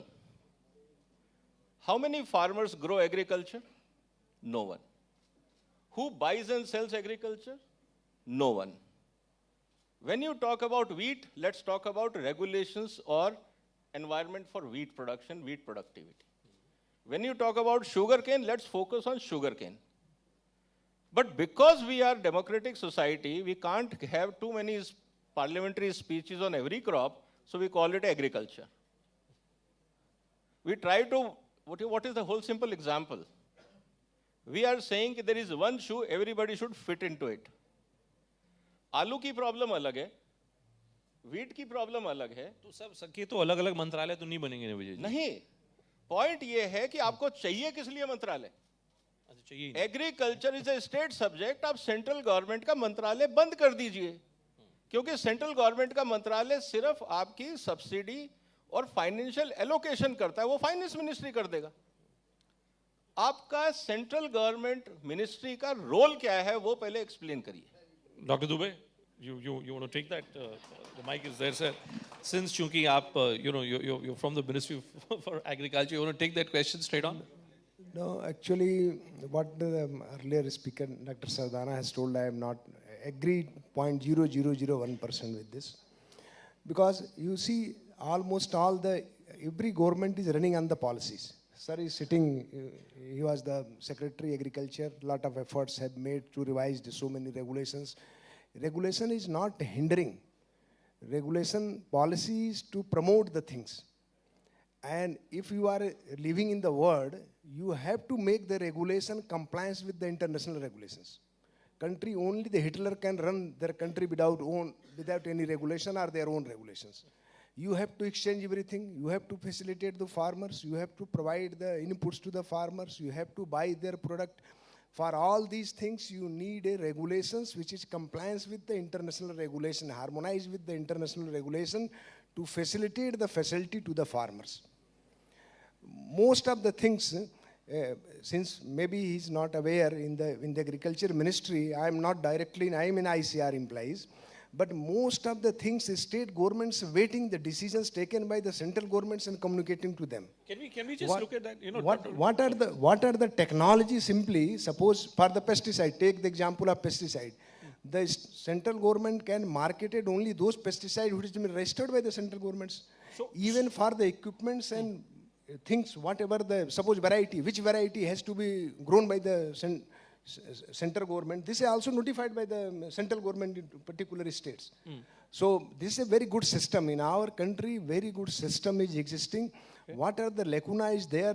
We have to look and have to do the work over there and fill up to the benefit of the farmers and community. Dr. Patnaik, is there any example that comes to your mind? Since, regulation, the very notion of regulation is a very regressive term. Regulate kar diya, something is negative about it. Is there any example that comes to your mind, sir, where regulation would have actually led to benefit of farmers? Thank you, Mr. Bhupen. Actually, this sub-theme is basically dedicated to, regulation which promotes innovation and is not used as a weapon for controlling. The best example I can say, we all know the revolution in cotton. It came due to BT cotton. Let's admit, whether you like BT cotton, you don't like BT cotton. The revolution in India in cotton took place when BT cotton was introduced. And biotechnology-induced cotton needs to be regulated because biosafety issues are involved. And we went through a whole trial before it was implemented here. This was true of edibles, non-edibles like cotton, but we want to introduce that in mustard. Now, Government of India has taken a decision whether we should introduce in mustard or not. So therefore, there is a need for having regulations.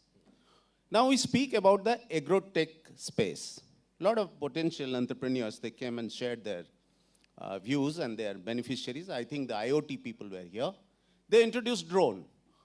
Drones were being used, not now. Even 7, 8 years back, farmers, not only in marriages you use drones to spray. Farmers did use, buying from Dubai and other places. But then there is no regulations. We wanted to formally introduce it in 2017 as a part of equipment in the custom hiring centers.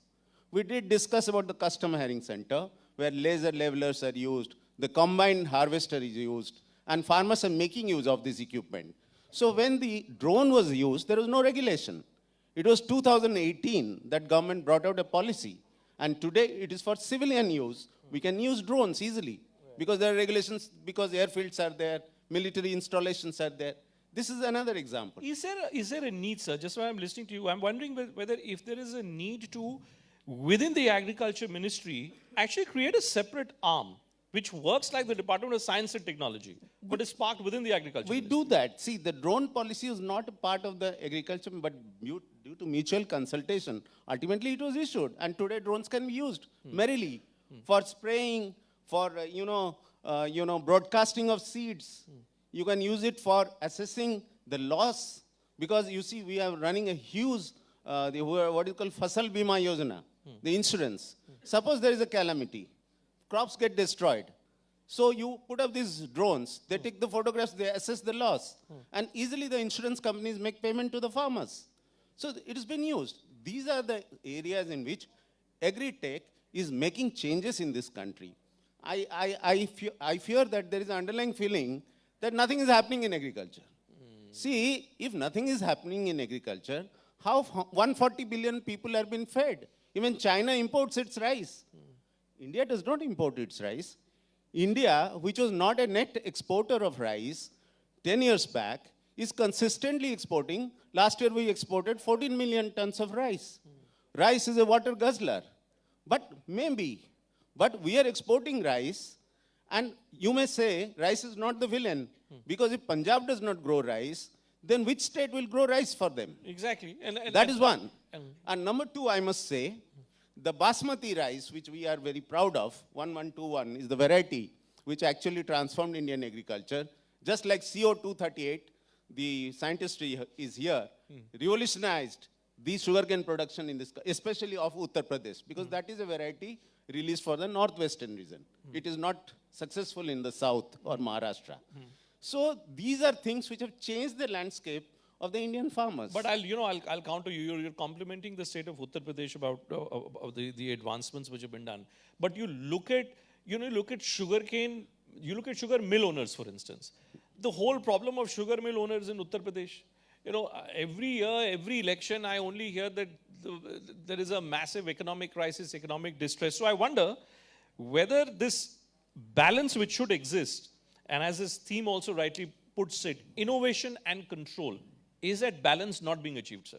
No, the balance is an ongoing process. It has to be done with mutual consultation, but we need many more legislation. It's not that I know Vijay is himself a legal expert. He would love legislations, but in this forum, he is not for any legislations. I think Vijayji's point is well taken, and I'm kind of trying to wrap my mind around it. That does regulation, does it promote someone's economic activities or not? That's my fundamental question. No, it should not be a hindrance to the advancement of the farmer. Therefore, is it becoming a hindrance, Vijayji? So, therefore, the government should be sensitive enough to know exactly where it is a hindrance and where it is not.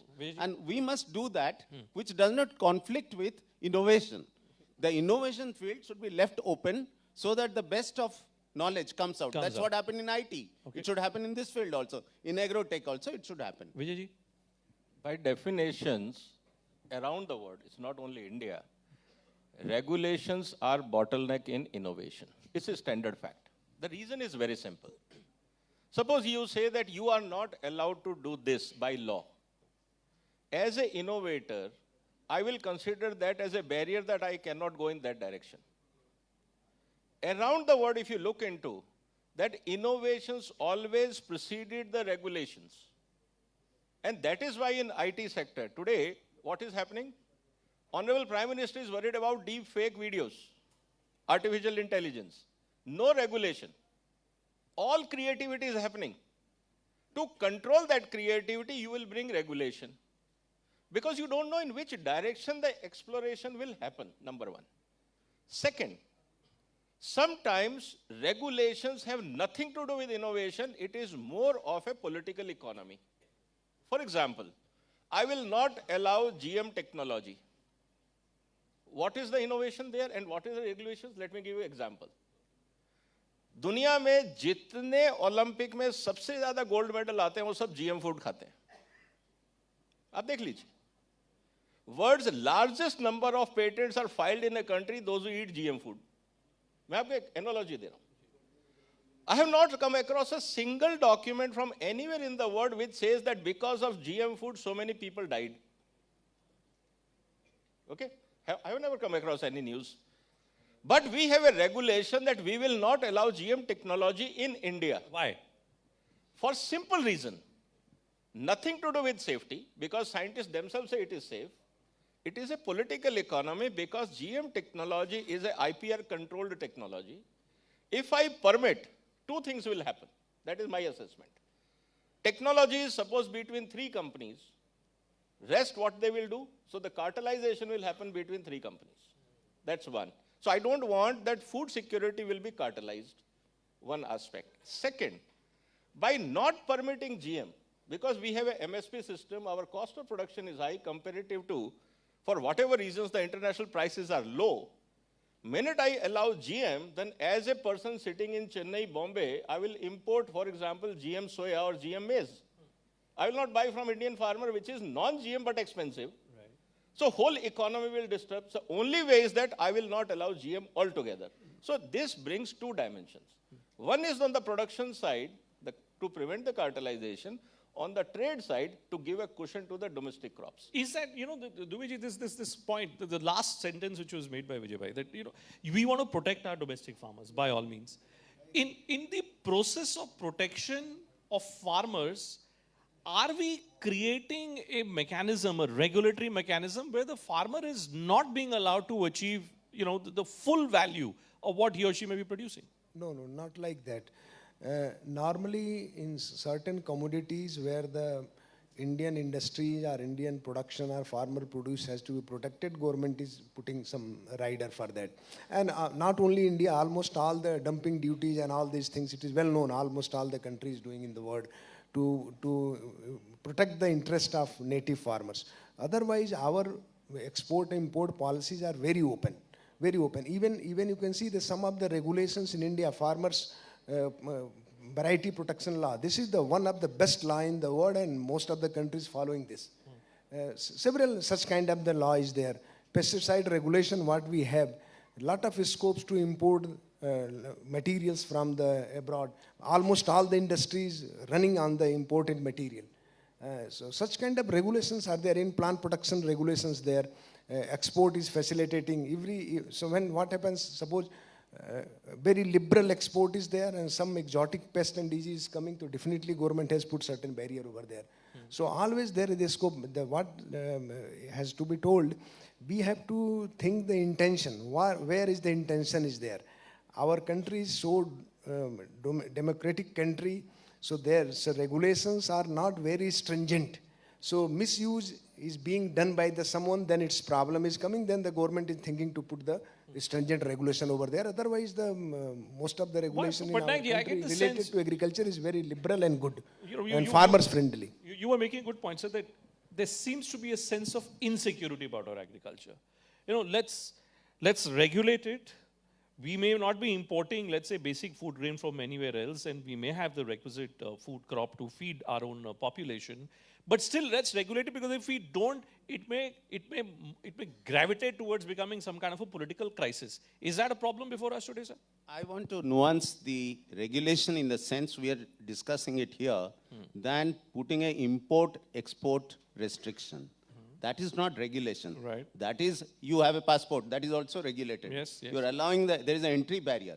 Entry barriers should not be entry barriers should not be mistaken with the regulation, because we are speaking of the agricultural technology sector. Now, what are the regulations needed in the agricultural technology sector so that there is smooth way in which we progress? How agri-technology contributes more to the income of the farmer, the profitability of the farm or the FPO or the startup. That's what we want to do. Third point, I want to also say regulation why. See, the private entities are collecting huge data now. This data will be at a later point in time, will get monetized, and it is in public domain. Now, to what extent privacy issues are involved? So, would you not like the farmer database not to be available to everyone and anyone? Does not that the privacy of the farmer is important to our citizens of this country?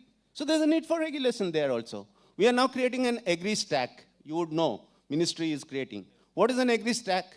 Agri-stack is collecting information on the database of farmers, his land, his crop, his loan, everything. There are so many layers of information. To whom it should be made available?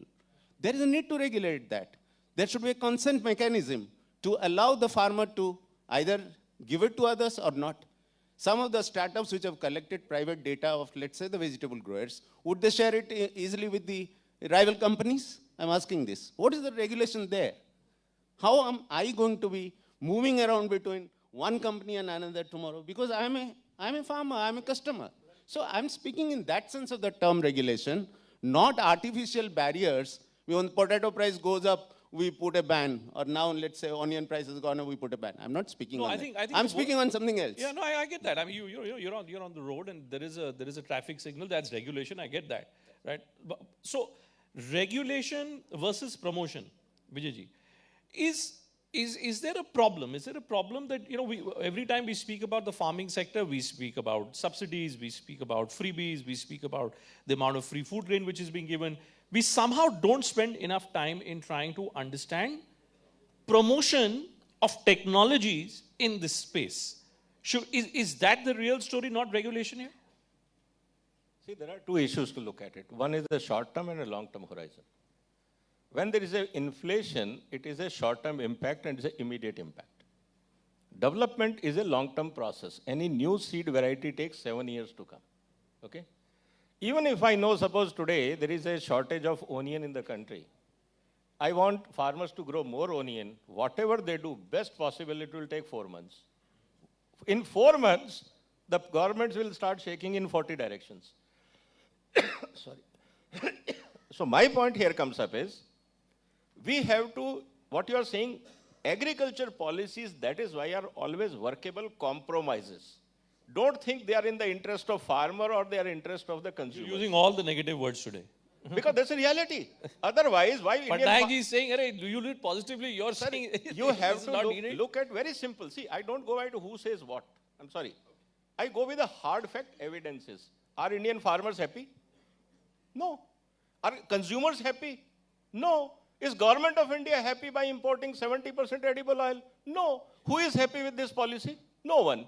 Then why you are creating a policy? Because you want to have a stable political economy in the country. A stable you have to compromise. And you tell everyone, आपकी income कम नहीं हो रही, मैं आपको 6,000 रुपए दे रहा हूं, तो थोड़े दिन चुप रहो. Consumer को बोल दिया कि यार तुम्हें प्याज नहीं खाना, कोई बात नहीं, we are buying, importing and restricting. Trader को बोल दिया यार कोई बात नहीं, अभी मत कमाओ, अगली crop में कमा लेना. See, we are just shifting goalpost as per the convenience of a political economy. We have to accept because we are democracy. Now, whoever says, nahi, we are doing great thing, they all have to protect their own interests. Their own interests. They have to, because I cannot go as a government officer against the government of India. As simple as that. Okay. Well, so point here comes up is, let me put that, when we are talking of innovation, which Patnaik sir was raising issues, and somebody was saying we are regulating pesticides. There are 1,100 types of pesticide in the world. How many we have permitted? Almost 410 in India. Half of them are not getting renewed in the developed world. Green chemistry is taking over. Whole lot of new biologicals are emerging. We are not permitting. We says, give us all the data once again for next 3 years. आप मेरे को ये बता दीजिए, आज तक जितने आपने पेस्टिसाइड्स परमिट किए हैं, गवर्नमेंट ऑफ इंडिया ने खुद कितना जनरेट करके डेटा किसानों को कहा है कि stop this pesticide, this is a green chemistry, we are permitting, do it. No, what we are saying is companies have to submit the data. अरे आप जब टैक्स पेयर का 17,000 करोड़ रुपए ले रहे हो तो डेटा क्यों नहीं जनरेट कर सकते? Final रिबर्ट from Dubey ji. ये जो बता रहे हैं, ये सभी जो डेटा जनरेट करती है company, all through the agriculture research system in the country. We pay for it. It's They, not free. yeah, definitely nothing is free. Where in the world. taxpayers' money goes for 17,000 The problem is one way you are saying the subsidy why giving, why the free ration, why the, and another way you are saying the free do the service to the companies. Company are in the condition they can support for the data generation. They are supporting and they are earning from them. Any of the company is not in the loss by generating the data. And whatever they are paying, they are actual investment. No, any university and ICR institute not profit organization. They are not taking any money for their own profit. Okay. Even they are generating the interest of the country. Even some cases we are relaxed condition we are giving. So only whatever, if you can say the policy, sometimes whatever due to the lack of resources, the policy is not supporting to the development of adequate infrastructure, that's I am agree with this. Otherwise, for the promoting the research, for promoting the export, for promoting the import, everyone, because sometimes what happens personally, this is not my views as a ADG, personally as a Indian citizen, my views there, sometimes what happens, government has to satisfy to all and every corners, all and every people, because as a nation, democratic country, so that's why sometimes happen problem. And that is why Vijayji says it's a stable compromise. Yeah. Otherwise, the our country is very farmers proactive. Our regulations are very farmers proactive, and always, because in COVID, if our country is not good, so the almost developed country has gone, and India is sustainable only due to the agriculture development in our country. As I thank all of you, because we've run out of time, and thank this lovely audience for having spent these last 2 hours very patiently. I think the critical takeaway which we've got from these last 2 hours is we're stable as a farming community. We're stable as a farming economy. Is there scope to revisit this regulation versus promotion versus innovation debate? I think there's enough on the table today, which all the three of you have put up. But thanks so much. Sir, time has run out. We can have these conversations offline. Thank you so much.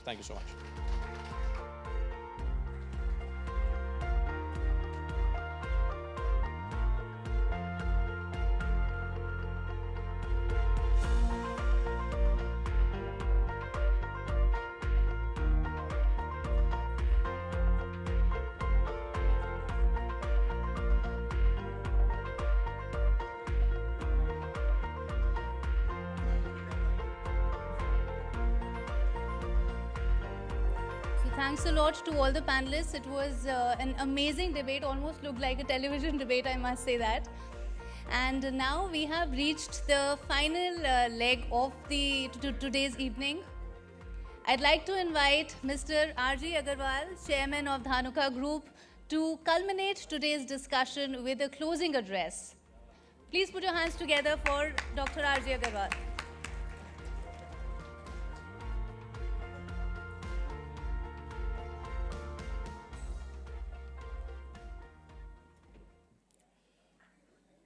सबसे पहले मेरा किसानों को प्रणाम और दूसरा जवानों को प्रणाम, और उसके बाद सारी साइंटिफिक कम्युनिटी और इंडस्ट्री के हमारे जो साथी हैं या मीडिया के लोग हैं, सबको मेरा प्रणाम। आज हम यहाँ बात करने के लिए इकट्ठा हुए हैं फ्यूचर एग्रीकल्चर, और एग्रीकल्चर एक ऐसी बात है कि खाली किसानों के लिए नहीं है। हम सब सुबह उठते हैं तो सबसे पहले पेट कहता है पेट को कुछ दो, सही है, और वो किसान खेतों में पसीना खून पसीना बहा के उगाता है। किसान की बात सब करते हैं, लेकिन प्रैक्टिकली हम किसान के लिए कितना कर पाते हैं, कितना नहीं कर पाते हैं। अभी कानून की बात चल रही थी, हमारे देश में बहुत से कानून बने हुए हैं। कल शायद पार्लियामेंट में कुछ पुराने कानूनों को ख़त्म भी किया गया, लेकिन आज अगर हम एग्रीकल्चर की बात करें तो आज हमको जाना पड़ेगा हिस्ट्री में कि हमारा देश आज़ाद हुआ था 1947 में, और जापान 1945 में एटॉमिक बम गिरने से बर्बाद हो गया था। आज जापान कहाँ है, हम कहाँ हैं? आज हम जापान से 100 साल पीछे हैं। हमको सच्चाई को मानना पड़ेगा। सच्चाई को झुटलाने से, जैसे अभी मैंने एग्जाम्पल दिया था कैंसर ट्रेन, जो कैंसर ट्रेन प्रूव कर देगा, मैं 10 करोड़ रुपए इस स्टेज से अनाउंस कर रहा हूं, उसको इनाम दूंगा। 10 करोड़ रुपए इस प्लेटफार्म पे अनाउंस कर रहा हूं। लोगों में इतनी मिसकंसेप्ट भरे हुए हैं, साइंस की बजाय सेंटिमेंट से बात करते हैं। साइंस है साइंस, साइंस का मजाक नहीं बनाना चाहिए। साइंस को साइंटिस्ट लोगों को बात करनी चाहिए। तो मैं अपने सब्जेक्ट पे आता हूं, एग्रीकल्चर और फार्मर और कंज्यूमर। अब किसी ने कहा जब किसान की बात करते हैं तो वो गरीब है। बिल्कुल गरीब है। क्यों गरीब है?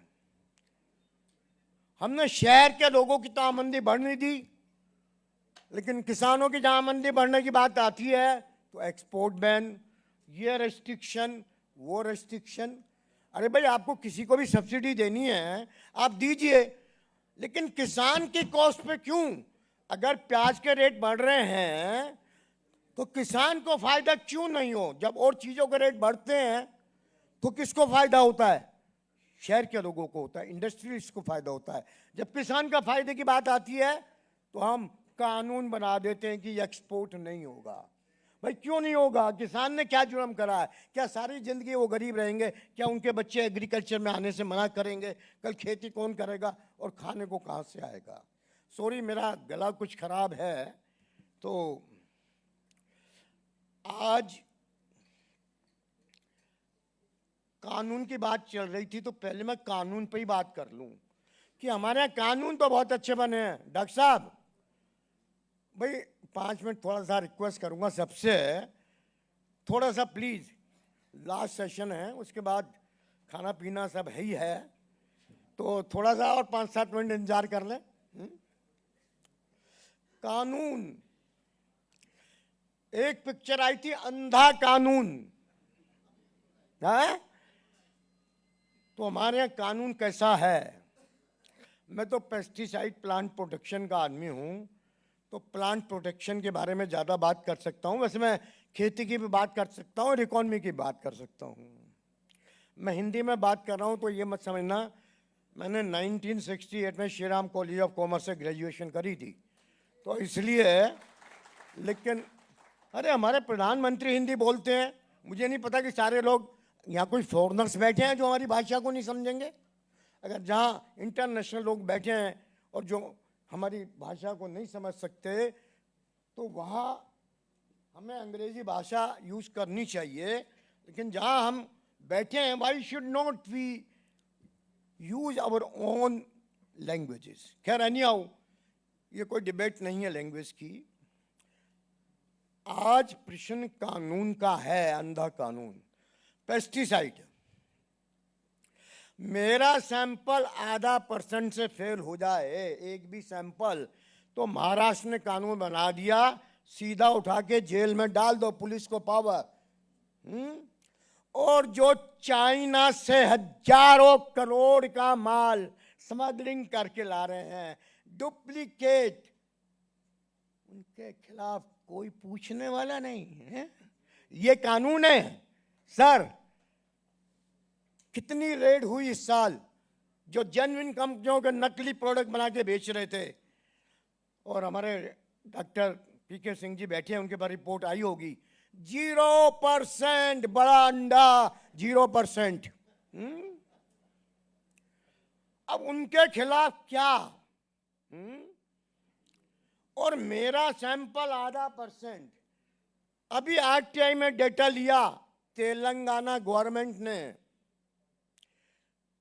5 साल की सैंपलिंग का डेटा, 50% सैंपलिंग 8 कंपनियों की, 50% सैंपलिंग 8 कंपनियों की, और बाकी 60-70 कंपनियों की 5 साल में 0 सैंपलिंग। रूल 27 और 28 इंसेक्टिसाइड एक्ट का क्या कहता है? इंस्पेक्टर को डीलर को साल में 3 बार विजिट करना है, इंस्पेक्शन करनी है और सैंपल ड्रा करने हैं। फैक्ट्री के लिए साल में 2 बार विजिट करनी और सैंपल लेने हैं। लेकिन सिर्फ अच्छी कंपनियों का सैंपल। हम जब चावल बनाते हैं तो एक एक दाना देखते हैं क्या पक गया, 2-4 दाने चावल के देखे तो पता लग जाता है कि पक गए। और टैक्स पेयर्स का पैसा ऐसे बर्बाद हो रहा है एग्रीकल्चर में, अगर वो पैसा सही डायरेक्शन में लग जाए तो आज जो हमारी चाइना के मुकाबले 1/3 पैदावार है, अगर आप समझिए कि चाइना के बराबर हमारी पैदावार हो जाए तो $1 ट्रिलियन की एक्स्ट्रा प्रोडक्शन हो सकती है। मेरी स्लाइड थी वो जरा वो सिस्टम नहीं था कि प्रेजेंट कर सकूं, और जिसको चाहिए rj.agarwal@dhanuka.com पे जिसको जो इंफॉर्मेशन चाहिए मुझसे मांग सकते हैं। अब ये हमको खुश होना चाहिए कि हमारी इनकम चाइना के मुकाबले 1/3 है, या हम लोगों को मिलकर कुछ करना चाहिए? ऐसे कानून है कि नए पेस्टिसाइड नहीं देंगे। हम एक तरफ तो कहते हैं हम ट्रिप्स और WTO के सिग्नेटरी हैं, वर्ल्ड में सब जगह डेटा प्रोटेक्शन मिलता है। सरकारी कमेटी बनाते हैं, सत्यवेंद्र रेड्डी कमेटी, वो 3 साल का डेटा प्रोटेक्शन कहती है। 46 स्टैंडिंग कमेटी हमने बनाई 2008 में, वो कहते हैं जी 5 साल का डेटा प्रोटेक्शन दो। हम नहीं देंगे, और नहीं दोगे तो क्या है? वर्ल्ड में 1200 पेस्टिसाइड है, हमारे उन्होंने 410 कह दिया, हमारे यहाँ मुश्किल से 310 पेस्टिसाइड रजिस्टर्ड हैं, 330, और बोर्ड में 1200। तो हम अपने किसान को नई टेक्नोलॉजी दे रहे हैं या नई टेक्नोलॉजी के लिए बैरियर लगा रहे हैं? अगर हम नई टेक्नोलॉजी किसानों को देंगे और बैरियर लगाएंगे तो क्या होगा? अगर $1 ट्रिलियन की एग्रीकल्चर की इनकम बढ़ जाए तो बाकी सारे सेक्टर्स की कितनी बड़ी इनकम बढ़ सकती है, बात सोचने की है। अब खाली बातें करने से तो नहीं कि क्या कारण है कि हमारी चाइना के मुकाबले 1/3 पैदावार है या इनकम है, और उसके लिए क्या किया जाना चाहिए, मैं उस बात पे आता हूँ। लेकिन उस बात पे आऊँ तो उससे पहले हमारे किसान भाई बैठे हैं शायद सोनीपत से आए हुए, प्रोग्रेसिव फार्मर है, ग्रीन हाउसेज भी हैं और एक्सपोर्ट भी करते हैं। बेबी कॉर्न या स्वीट कॉर्न जब हम इंपोर्ट करते थे, उसकी बजाय अब इंडिया में प्रोडक्शन करके हम एक्सपोर्ट कर रहे हैं। है क्या हमारे सोनीपत के किसान? आइए दिनेश जी, आइए जरा एक दफ़ा आप जरा एज ए किसान आप इनको बता दो कि देश में किसानों के साथ बातें तो बहुत हो रही है, लेकिन हो क्या रहा है? किसानों के हर रास्ते में कांटे बिछा रहे हैं। फूल बिछाने चाहिए जो हमको अन्न देता है, उनके रास्तों में हम कांटे बिछा रहे हैं। आइए प्लीज जरा 1 मिनट में आप बता दीजिए कि किसानों के साथ सरकार कितना फेवर कर रही है।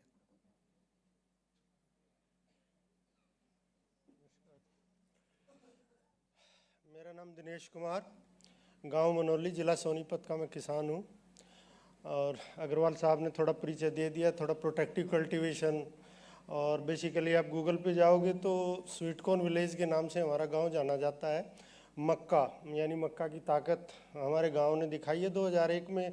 शायद अभी भी लोग सोच रहे हैं कि अमेरिकन कॉर्न खा रहे हैं, ये खा रहे हैं। 2001 से आप लोग मनोली का स्वीट कॉर्न खा रहे हैं, और अब तो ये बहुत बड़े एरिया में फैल गया। मैं उस गाँव से आता हूँ। मैं बिल्कुल सहमत हूँ, अग्रवाल साहब के कई दर्द हैं जी। एग्रीकल्चर में देखिए आज यहाँ पे बहुत अच्छी डिबेट हो रही थी, बहुत अच्छे सवाल जवाब हो रहे थे, और इन चीज़ों से कुछ निकलता भी है, ऐसी बात नहीं है। पर फार्मर एंड मतलब नीचे यहाँ की इस डिबेट का कोई असर या कोई उसको इकोनॉमिकल प्रॉफिट नहीं होता है। सच्चाई है कि एंड कंज्यूमर पे जाके जीरो ही आता है। और अभी केमिकल की बहुत बड़ी लड़ाई चल रही है भारत में। सच्चाई ये है कि केमिकल चलो जो है हमारे सामने, जो मॉलिक्यूल्स हैं, जो दवाइयाँ हमें दी जा रही हैं, उसका हमें पता है कि इस बोतल में फला फला कंपोजिशन है। बट आज अगर गांव के स्तर पे मैं बात करूँ, किसान के स्तर पे मैं बात करूँ, तो सच्चाई ये है कि 80% दवाई PGR बायोस्टिमुलेंट के नाम से कहाँ से आ रही है, क्या केमिकल है उसके अंदर, कुछ नहीं पता। क्या ज़मीनों का हाल वो कर रहा है, कुछ नहीं पता, बात केवल केमिकल को बैन करने की या फला फला चीज़ों की लग रही है, लेकिन क्या उस पर आज तक मेरे ख्याल में एक छोटा सा गांव का दुकानदार जो बेच रहा है वो भी नहीं पकड़ा गया आज तक कोई। और ये जो अधिकारियों को जिनको अधिकार दिए हुए हैं ना, वो जाते हैं और उनकी वो जो 3 सैंपलिंग की बात करी है, मैं बिल्कुल आपको प्रैक्टिकल बता रहा हूँ सर। 3 सैंपलिंग एक अधिकारी को लाने हैं ना, वो 3 सैंपलिंग नहीं होती, 3 किस्तें होती हैं उसकी कि जा एक बोतल में ले और जो उसकी वहाँ सेटिंग है उसको ले आ भाई, हो गया। और बड़ी कंपनी के ऊपर एलिगेट करके, बड़ी कंपनी है छोटी कंपनी की बात मैं इसलिए कर रहा हूँ सर कि बड़ी का मुझे पता है फला फला मॉलिक्यूल है, इसमें बेवेस्टीन है, इसमें M45 है, इसमें ये है वो है, उसमें क्या है, कहाँ से 200-400 लोग होंगे जो भारत में। और यहाँ नहीं सर, छत्तीसगढ़ में जाइए, मैं गया था कई फार्मरों के यहाँ, एक फार्मरों के यहाँ जो दवाई हम 20 ml 30 ml 100 ml वहाँ एक के नाम पे ड्रम के ड्रम 200-200 लीटर के रखे हैं। और एक कर क्या रहे हो भाई, वो जा रहा है जी आपके अंदर ज़्यादा, वो केमिकल है क्या है। अब जैसे चाइना का नाम कोरोना से जोड़ा था, पता नहीं वो क्या क्या भर के भेज रहे हैं वहाँ से। सब पहले उस पर काम करें, मेरी रिक्वेस्ट है सरकार के कोई यहाँ पे अधिकारी अगर बैठे हैं तो थोड़ा एक्शन इसमें आए कि पहले नकली तो बंद करें, केमिकल की लड़ाई बाद में लड़ लेंगे।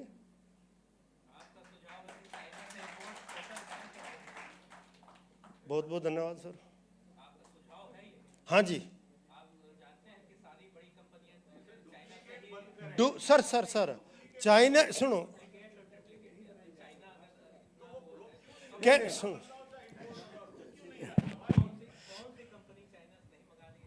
सर, एक मिनट देखिए, आपस में आर्गुमेंट ना करें।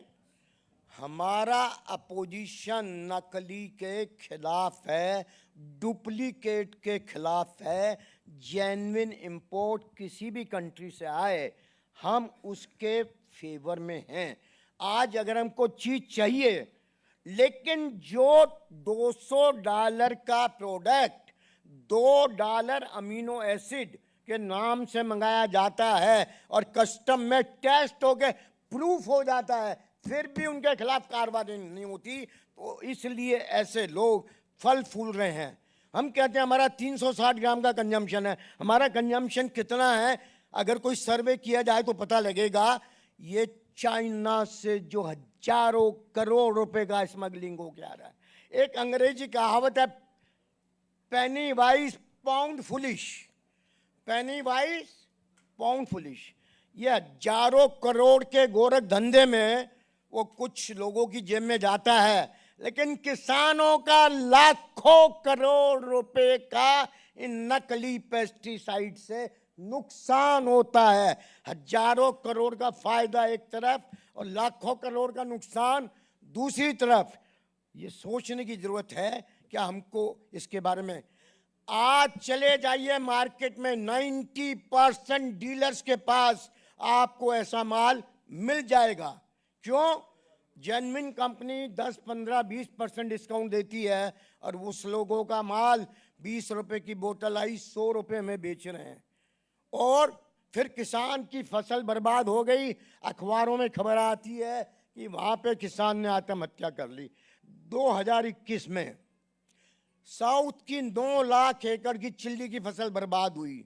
सरकार ने एक कमेटी बना दी, वो गुंटूर के MP गोपाल कृष्णा साहब की चेयरमैनशिप में, और बाकी साइंटिस्ट उसके मेंबर बन गए। और उसकी रिपोर्ट क्या आई? It is due to indiscriminate use of pesticides. हमारे डॉक्टर तोमर साहब बैठे हैं, ये भी अपनी टीम लेके गए थे, सैंपल आए थे, टेस्ट किया, और घूम फिर के बात वो आई, कर्नाटक गवर्नमेंट ने 250 बायो स्टूमुलेंट के सैंपल टेस्ट करे और 10-10, 12-12 पेस्टिसाइड की कॉकटेल, और इवन ऐसे पेस्टिसाइड जो हमारे यहाँ रजिस्टर्ड नहीं है, लेकिन आज तक उनके खिलाफ कोई कार्रवाई नहीं। हमारे सैंपल में मैं बोलता हूँ और बोलता रहूँगा किसानों के लिए, जब तक मेरी जिंदगी है मैं किसानों के लिए लड़ता रहूँगा।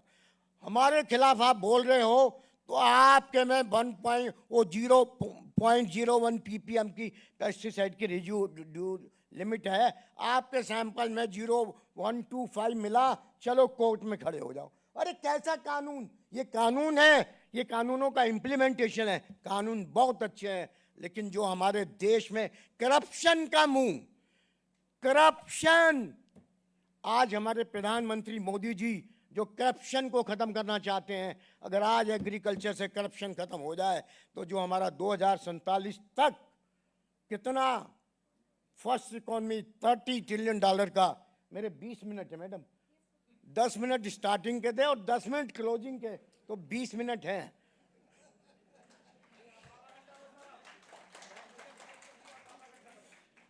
अब मैं आता हूं कि हम क्या करें। अरे ये रोने से तो बात बननी नहीं, अब इसका सॉल्यूशन क्या हो सकता है जो मेरे दिल में है वो मैं बात कर रहा हूं। सबसे पहले किसान की कम आमदनी का या पैदावार का कारण है टेक्नोलॉजी, उसके पास ज्ञान नहीं है। जो TNB स्कीम थी वो बहुत कामयाब थी भारत सरकार की, उसके बाद जो एक्सटेंशन सिस्टम आए, पैसा करोड़ों खर्च हुआ, लेकिन उससे फायदा गिने चुने बड़े किसानों को हुआ, आम किसानों तक वो फायदा नहीं पहुंचा। तो अब आम किसान तक फायदा कैसे पहुंचेगा? जो प्रेजेंट एक्सटेंशन सिस्टम है वो तो पहुंचा नहीं पा रहा। हमने 2001 में होशंगाबाद में मध्य प्रदेश गवर्नमेंट के साथ मिलकर पहला पब्लिक प्राइवेट पार्टनरशिप प्रोजेक्ट किया था और 3 साल में 40% प्रोडक्शन बढ़ा दी थी। वो किताब रखी है बाहर, मैनेज, मेरी लिखी हुई किताब नहीं है, मैनेज जो भारत सरकार का संस्थान है उन्होंने रिव्यू करके प्रोजेक्ट लिखा हुआ है। तो आज जरूरत है प्राइवेट सेक्टर के साथ, या तो सरकार उनको सपोर्ट करे। आज प्राइवेट सेक्टर के पास भी कोई नोट छापने की मशीन नहीं है, हर एक के पास लिमिटेशन है। तो जो पैसा खर्च हो रहा है उसको कैसे साइंटिफिक और कमर्शियल तरीके से प्रॉपर खर्च हो कि हम किसानों तक नई टेक्नोलॉजी ले जाए, पहला पॉइंट। दूसरा पॉइंट, सबने सॉइल हेल्थ की बात करी। भाई पुराने जमाने में कहते हैं माँ की हेल्थ अच्छी है तो बच्चा अच्छा पैदा होगा। अगर सॉइल की हेल्थ ही नहीं है, अब कह रहे हैं जी वो 0.56 या हमारा बायोमास रह गया, कौन जिम्मेदार है? यूरिया की सब्सिडी की पॉलिसी किसने बनाई? आज जब पता कि हमारे पास गोबर का खाद नहीं है तो कितने लोगों को हमने ग्रीन मैन्योरिंग बायोमास प्रमोट करने के लिए काम किया। या जितना ये वेस्ट है इसको, जैसे अभी मैं पंजाब के साइंटिस्ट की बात सुन रहा था कि उन्होंने नई वैरायटीज दी और वहाँ पे किसान को टाइम मिला तो उसने उसको डीकम्पोज किया। तो आवश्यकता इस बात की है कि ऐसी वैरायटी, ऐसी पॉलिसी हो कि जमीन, हम एक तरफ तो कहते हैं माता, धरती माता, पृथ्वी माता, गौ माता, भारत माता। अरे किसने आज तक जीते जी अपनी माँ को आग लगाई है? किसी ने आग लगाई है जीते जी अपनी माँ को?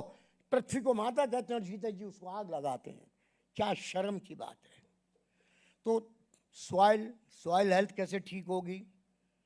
गोबर की खाद आवश्यकता के अनुसार है नहीं, तो ग्रीन मैन्योरिंग और आजकल जो माइक्रोबायल फर्टिलाइजर जिसकी आवश्यकता, और सही मायनों में मट्टी की जांच करके ये यूरिया की सब्सिडी पॉलिसी सरकार ठीक करे और दूसरे सारे जिस फर्टिलाइजर की आवश्यकता है उसके हिसाब से सब्सिडी दे। एक तरफ सरकार पैसा इकट्ठा करती है, दूसरी तरफ देती है, और जितने हाथों से पैसा वो गुजरता है उतना पैसा वो छीन जाता है। आज पेस्टिसाइड क्या लग्जरी की आइटम है? Is it a luxury item?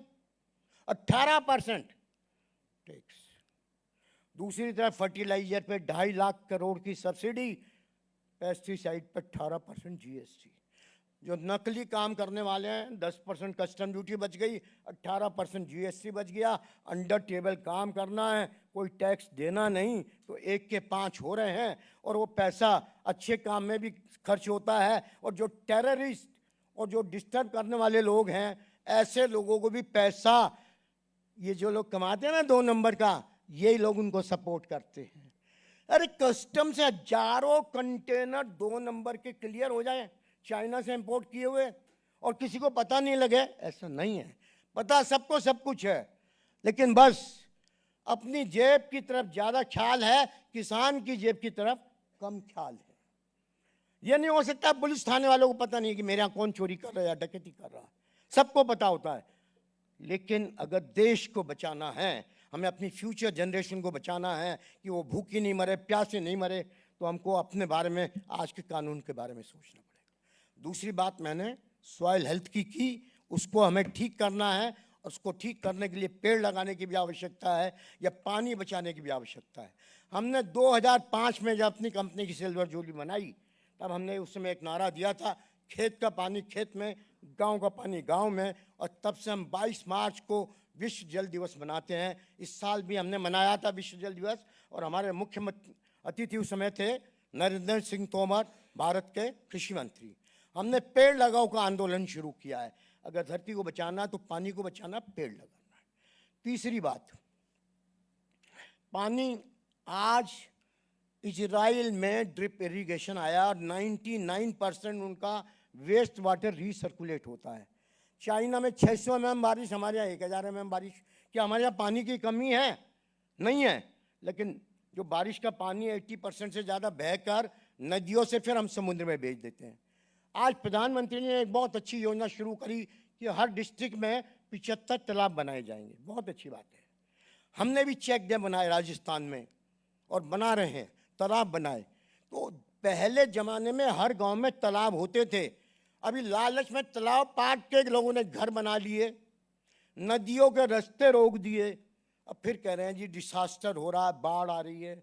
अरे बाढ़ को तो तुमने खुद बुलाया और आज बाढ़ को शिकायत कर रहे हो।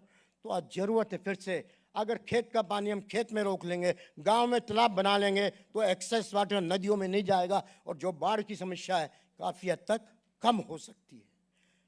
पानी की बात हो गई, फिर आती है बीज। भाई बीज जैसा होगा, और बीज के साथ साथ सीड की ट्रीटमेंट। अभी मैं 4 दिन पहले बीकानेर यूनिवर्सिटी में था, जहाँ बीटा वैक्स का हमने सैंपल दिया था उनको 1 महीने पहले, और 3 क्रॉप में उन्होंने डेमोन्स्ट्रेशन लगाए हुए थे, गेहूं, चना और बार्ले, और तीनों में बहुत डिफरेंस था। अगर एग्जांपल दे रहा हूं तो अकोला यूनिवर्सिटी ने एक बहुत अच्छा काम किया। 29 अक्टूबर को शायद वहाँ था, उन्होंने सभी कंपनियों को बुला के कहा, चाहे सीड की कंपनी है, पेस्टिसाइड, फर्टिलाइजर, यूनिवर्सिटी में जगह लो और अपनी टेक्नोलॉजी डेमोन्स्ट्रेट करो।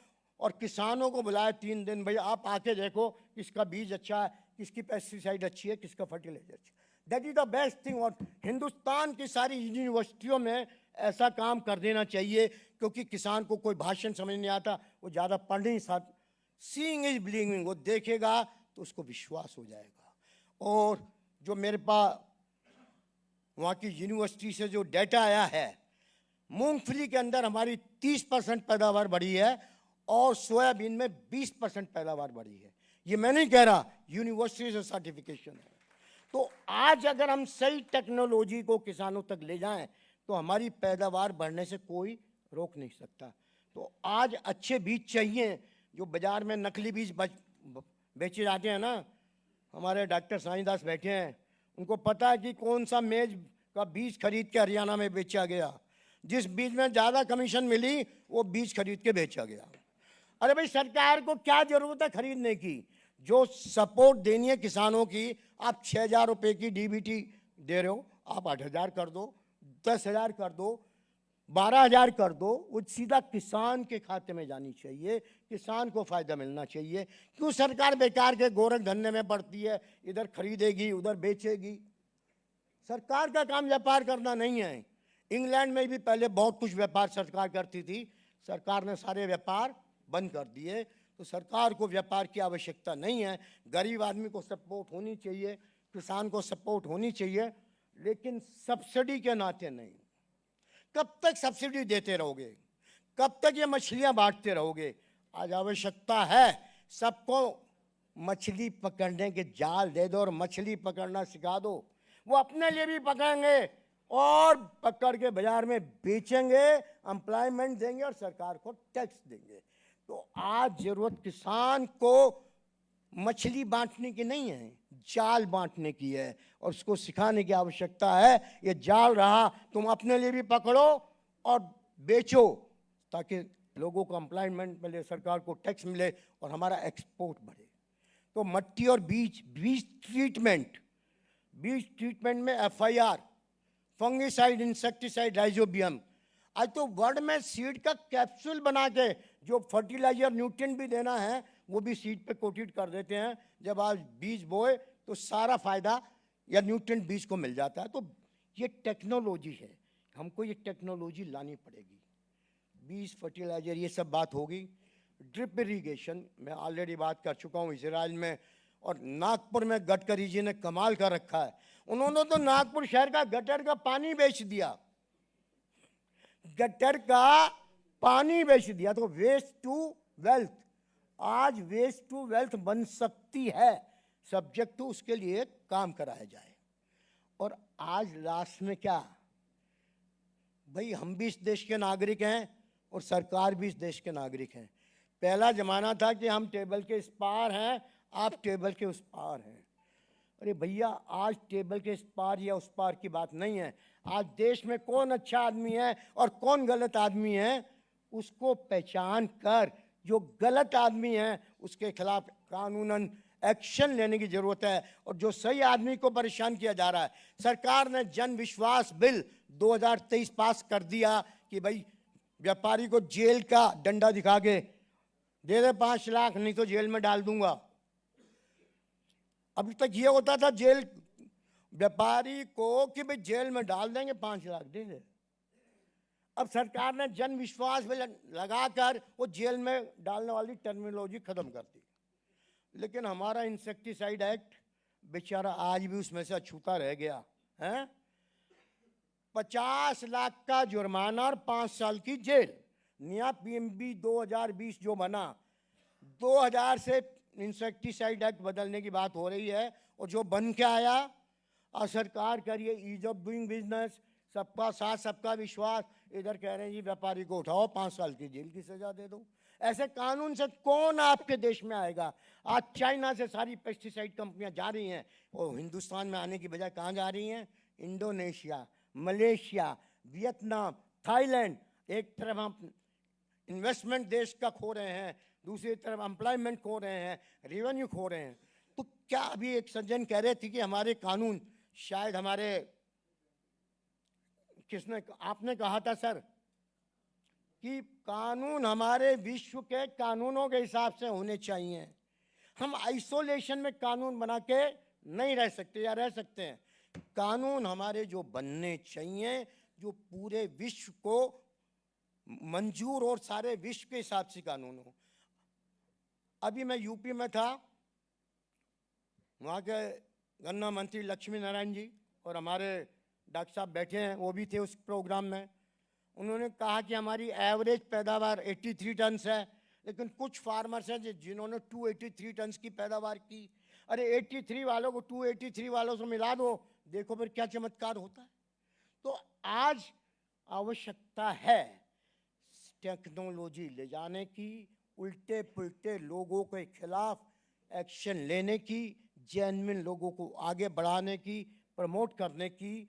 और किसानों को, जो हमारे किसान भाई आए और बता गए कि 80% दवाई नकली है, तो ये जो कानूनन, आज सरकार के इंस्पेक्टर की क्या रिस्पॉन्सिबिलिटी है? कोई रिस्पॉन्सिबिलिटी नहीं। वो जाओ अपना लिफाफा लो और तनख्वाह लो और मौज करो। अरे ये कैसा कानून? अगर व्यापारी गलती करता तो उसको उठा के जेल में डाल दो, और सरकारी इंस्पेक्टर करोड़ों रुपया बना के उसके खिलाफ कुछ नहीं। क्या कानून है? ये कानून है? अगर व्यापारी जिम्मेदार है तो सरकारी अधिकारी हो, इंस्पेक्टर क्यों जिम्मेदार नहीं? तो मेरा यही कहना कि अगर हम देश को, जो हमारे प्रधानमंत्री जी का विजन है कि 2047 तक इस अमृत काल में नंबर 1 इकोनॉमी बनाना है, तो इसके लिए हर हिंदुस्तानी को सोचना पड़ेगा और अपनी पर्सनल जेब का लालच सोचकर छोड़कर, ये तिरंगा है ना, इसकी शान में हर इंसान को सलाम करना पड़ेगा। और मैं आप सबको सलाम करता हूं कि आपने मुझे सुना, मुझसे कुछ गुस्ताखी भी हुई होगी, मैं उसके लिए माफ़ी चाहता हूं। लेकिन हिंदुस्तान में देश को तो आगे बढ़ना है। और हमारे प्रधानमंत्री जी ने क्या कहा है? अभी समय है और सही समय है। क्या अभी समय है और सही समय है? तो इसलिए हमको सबको मिलकर शुरुआत कर देनी चाहिए। जय हिंद, जय भारत, भारत माता की, भारत माता की, भारत माता की। सबको बहुत बहुत प्रणाम, सबको बहुत बहुत धन्यवाद। आप लोग आए, आपने बहुत अच्छी डेलिब्रेशंस की और ख़ास तौर से मैं HT ग्रुप को धन्यवाद देना चाहूँगा कि इन्होंने इस किस्म के प्रोग्राम को ऑर्गेनाइज किया और सभी स्टेक होल्डर्स की मुलाकात की। धन्यवाद, थैंक यू वेरी मच। और गुस्ताखी हो गई हो तो माफ़ी चाहता हूँ। Thank you very much.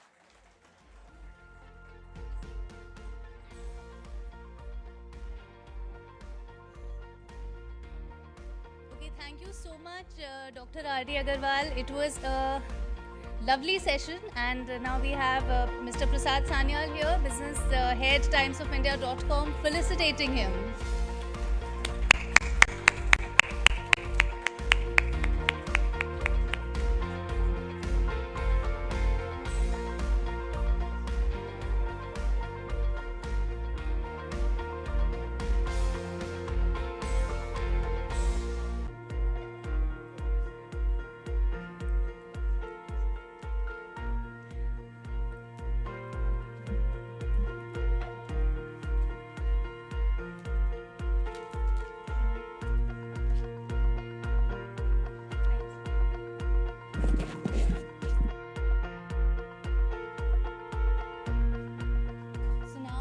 Invite all of you to continue this conversation in a more informal setting while having dinner, and we kindly request all of our attendees to join us for dinner now. Wishing all of you a wonderful evening. Thank you so much for joining us today.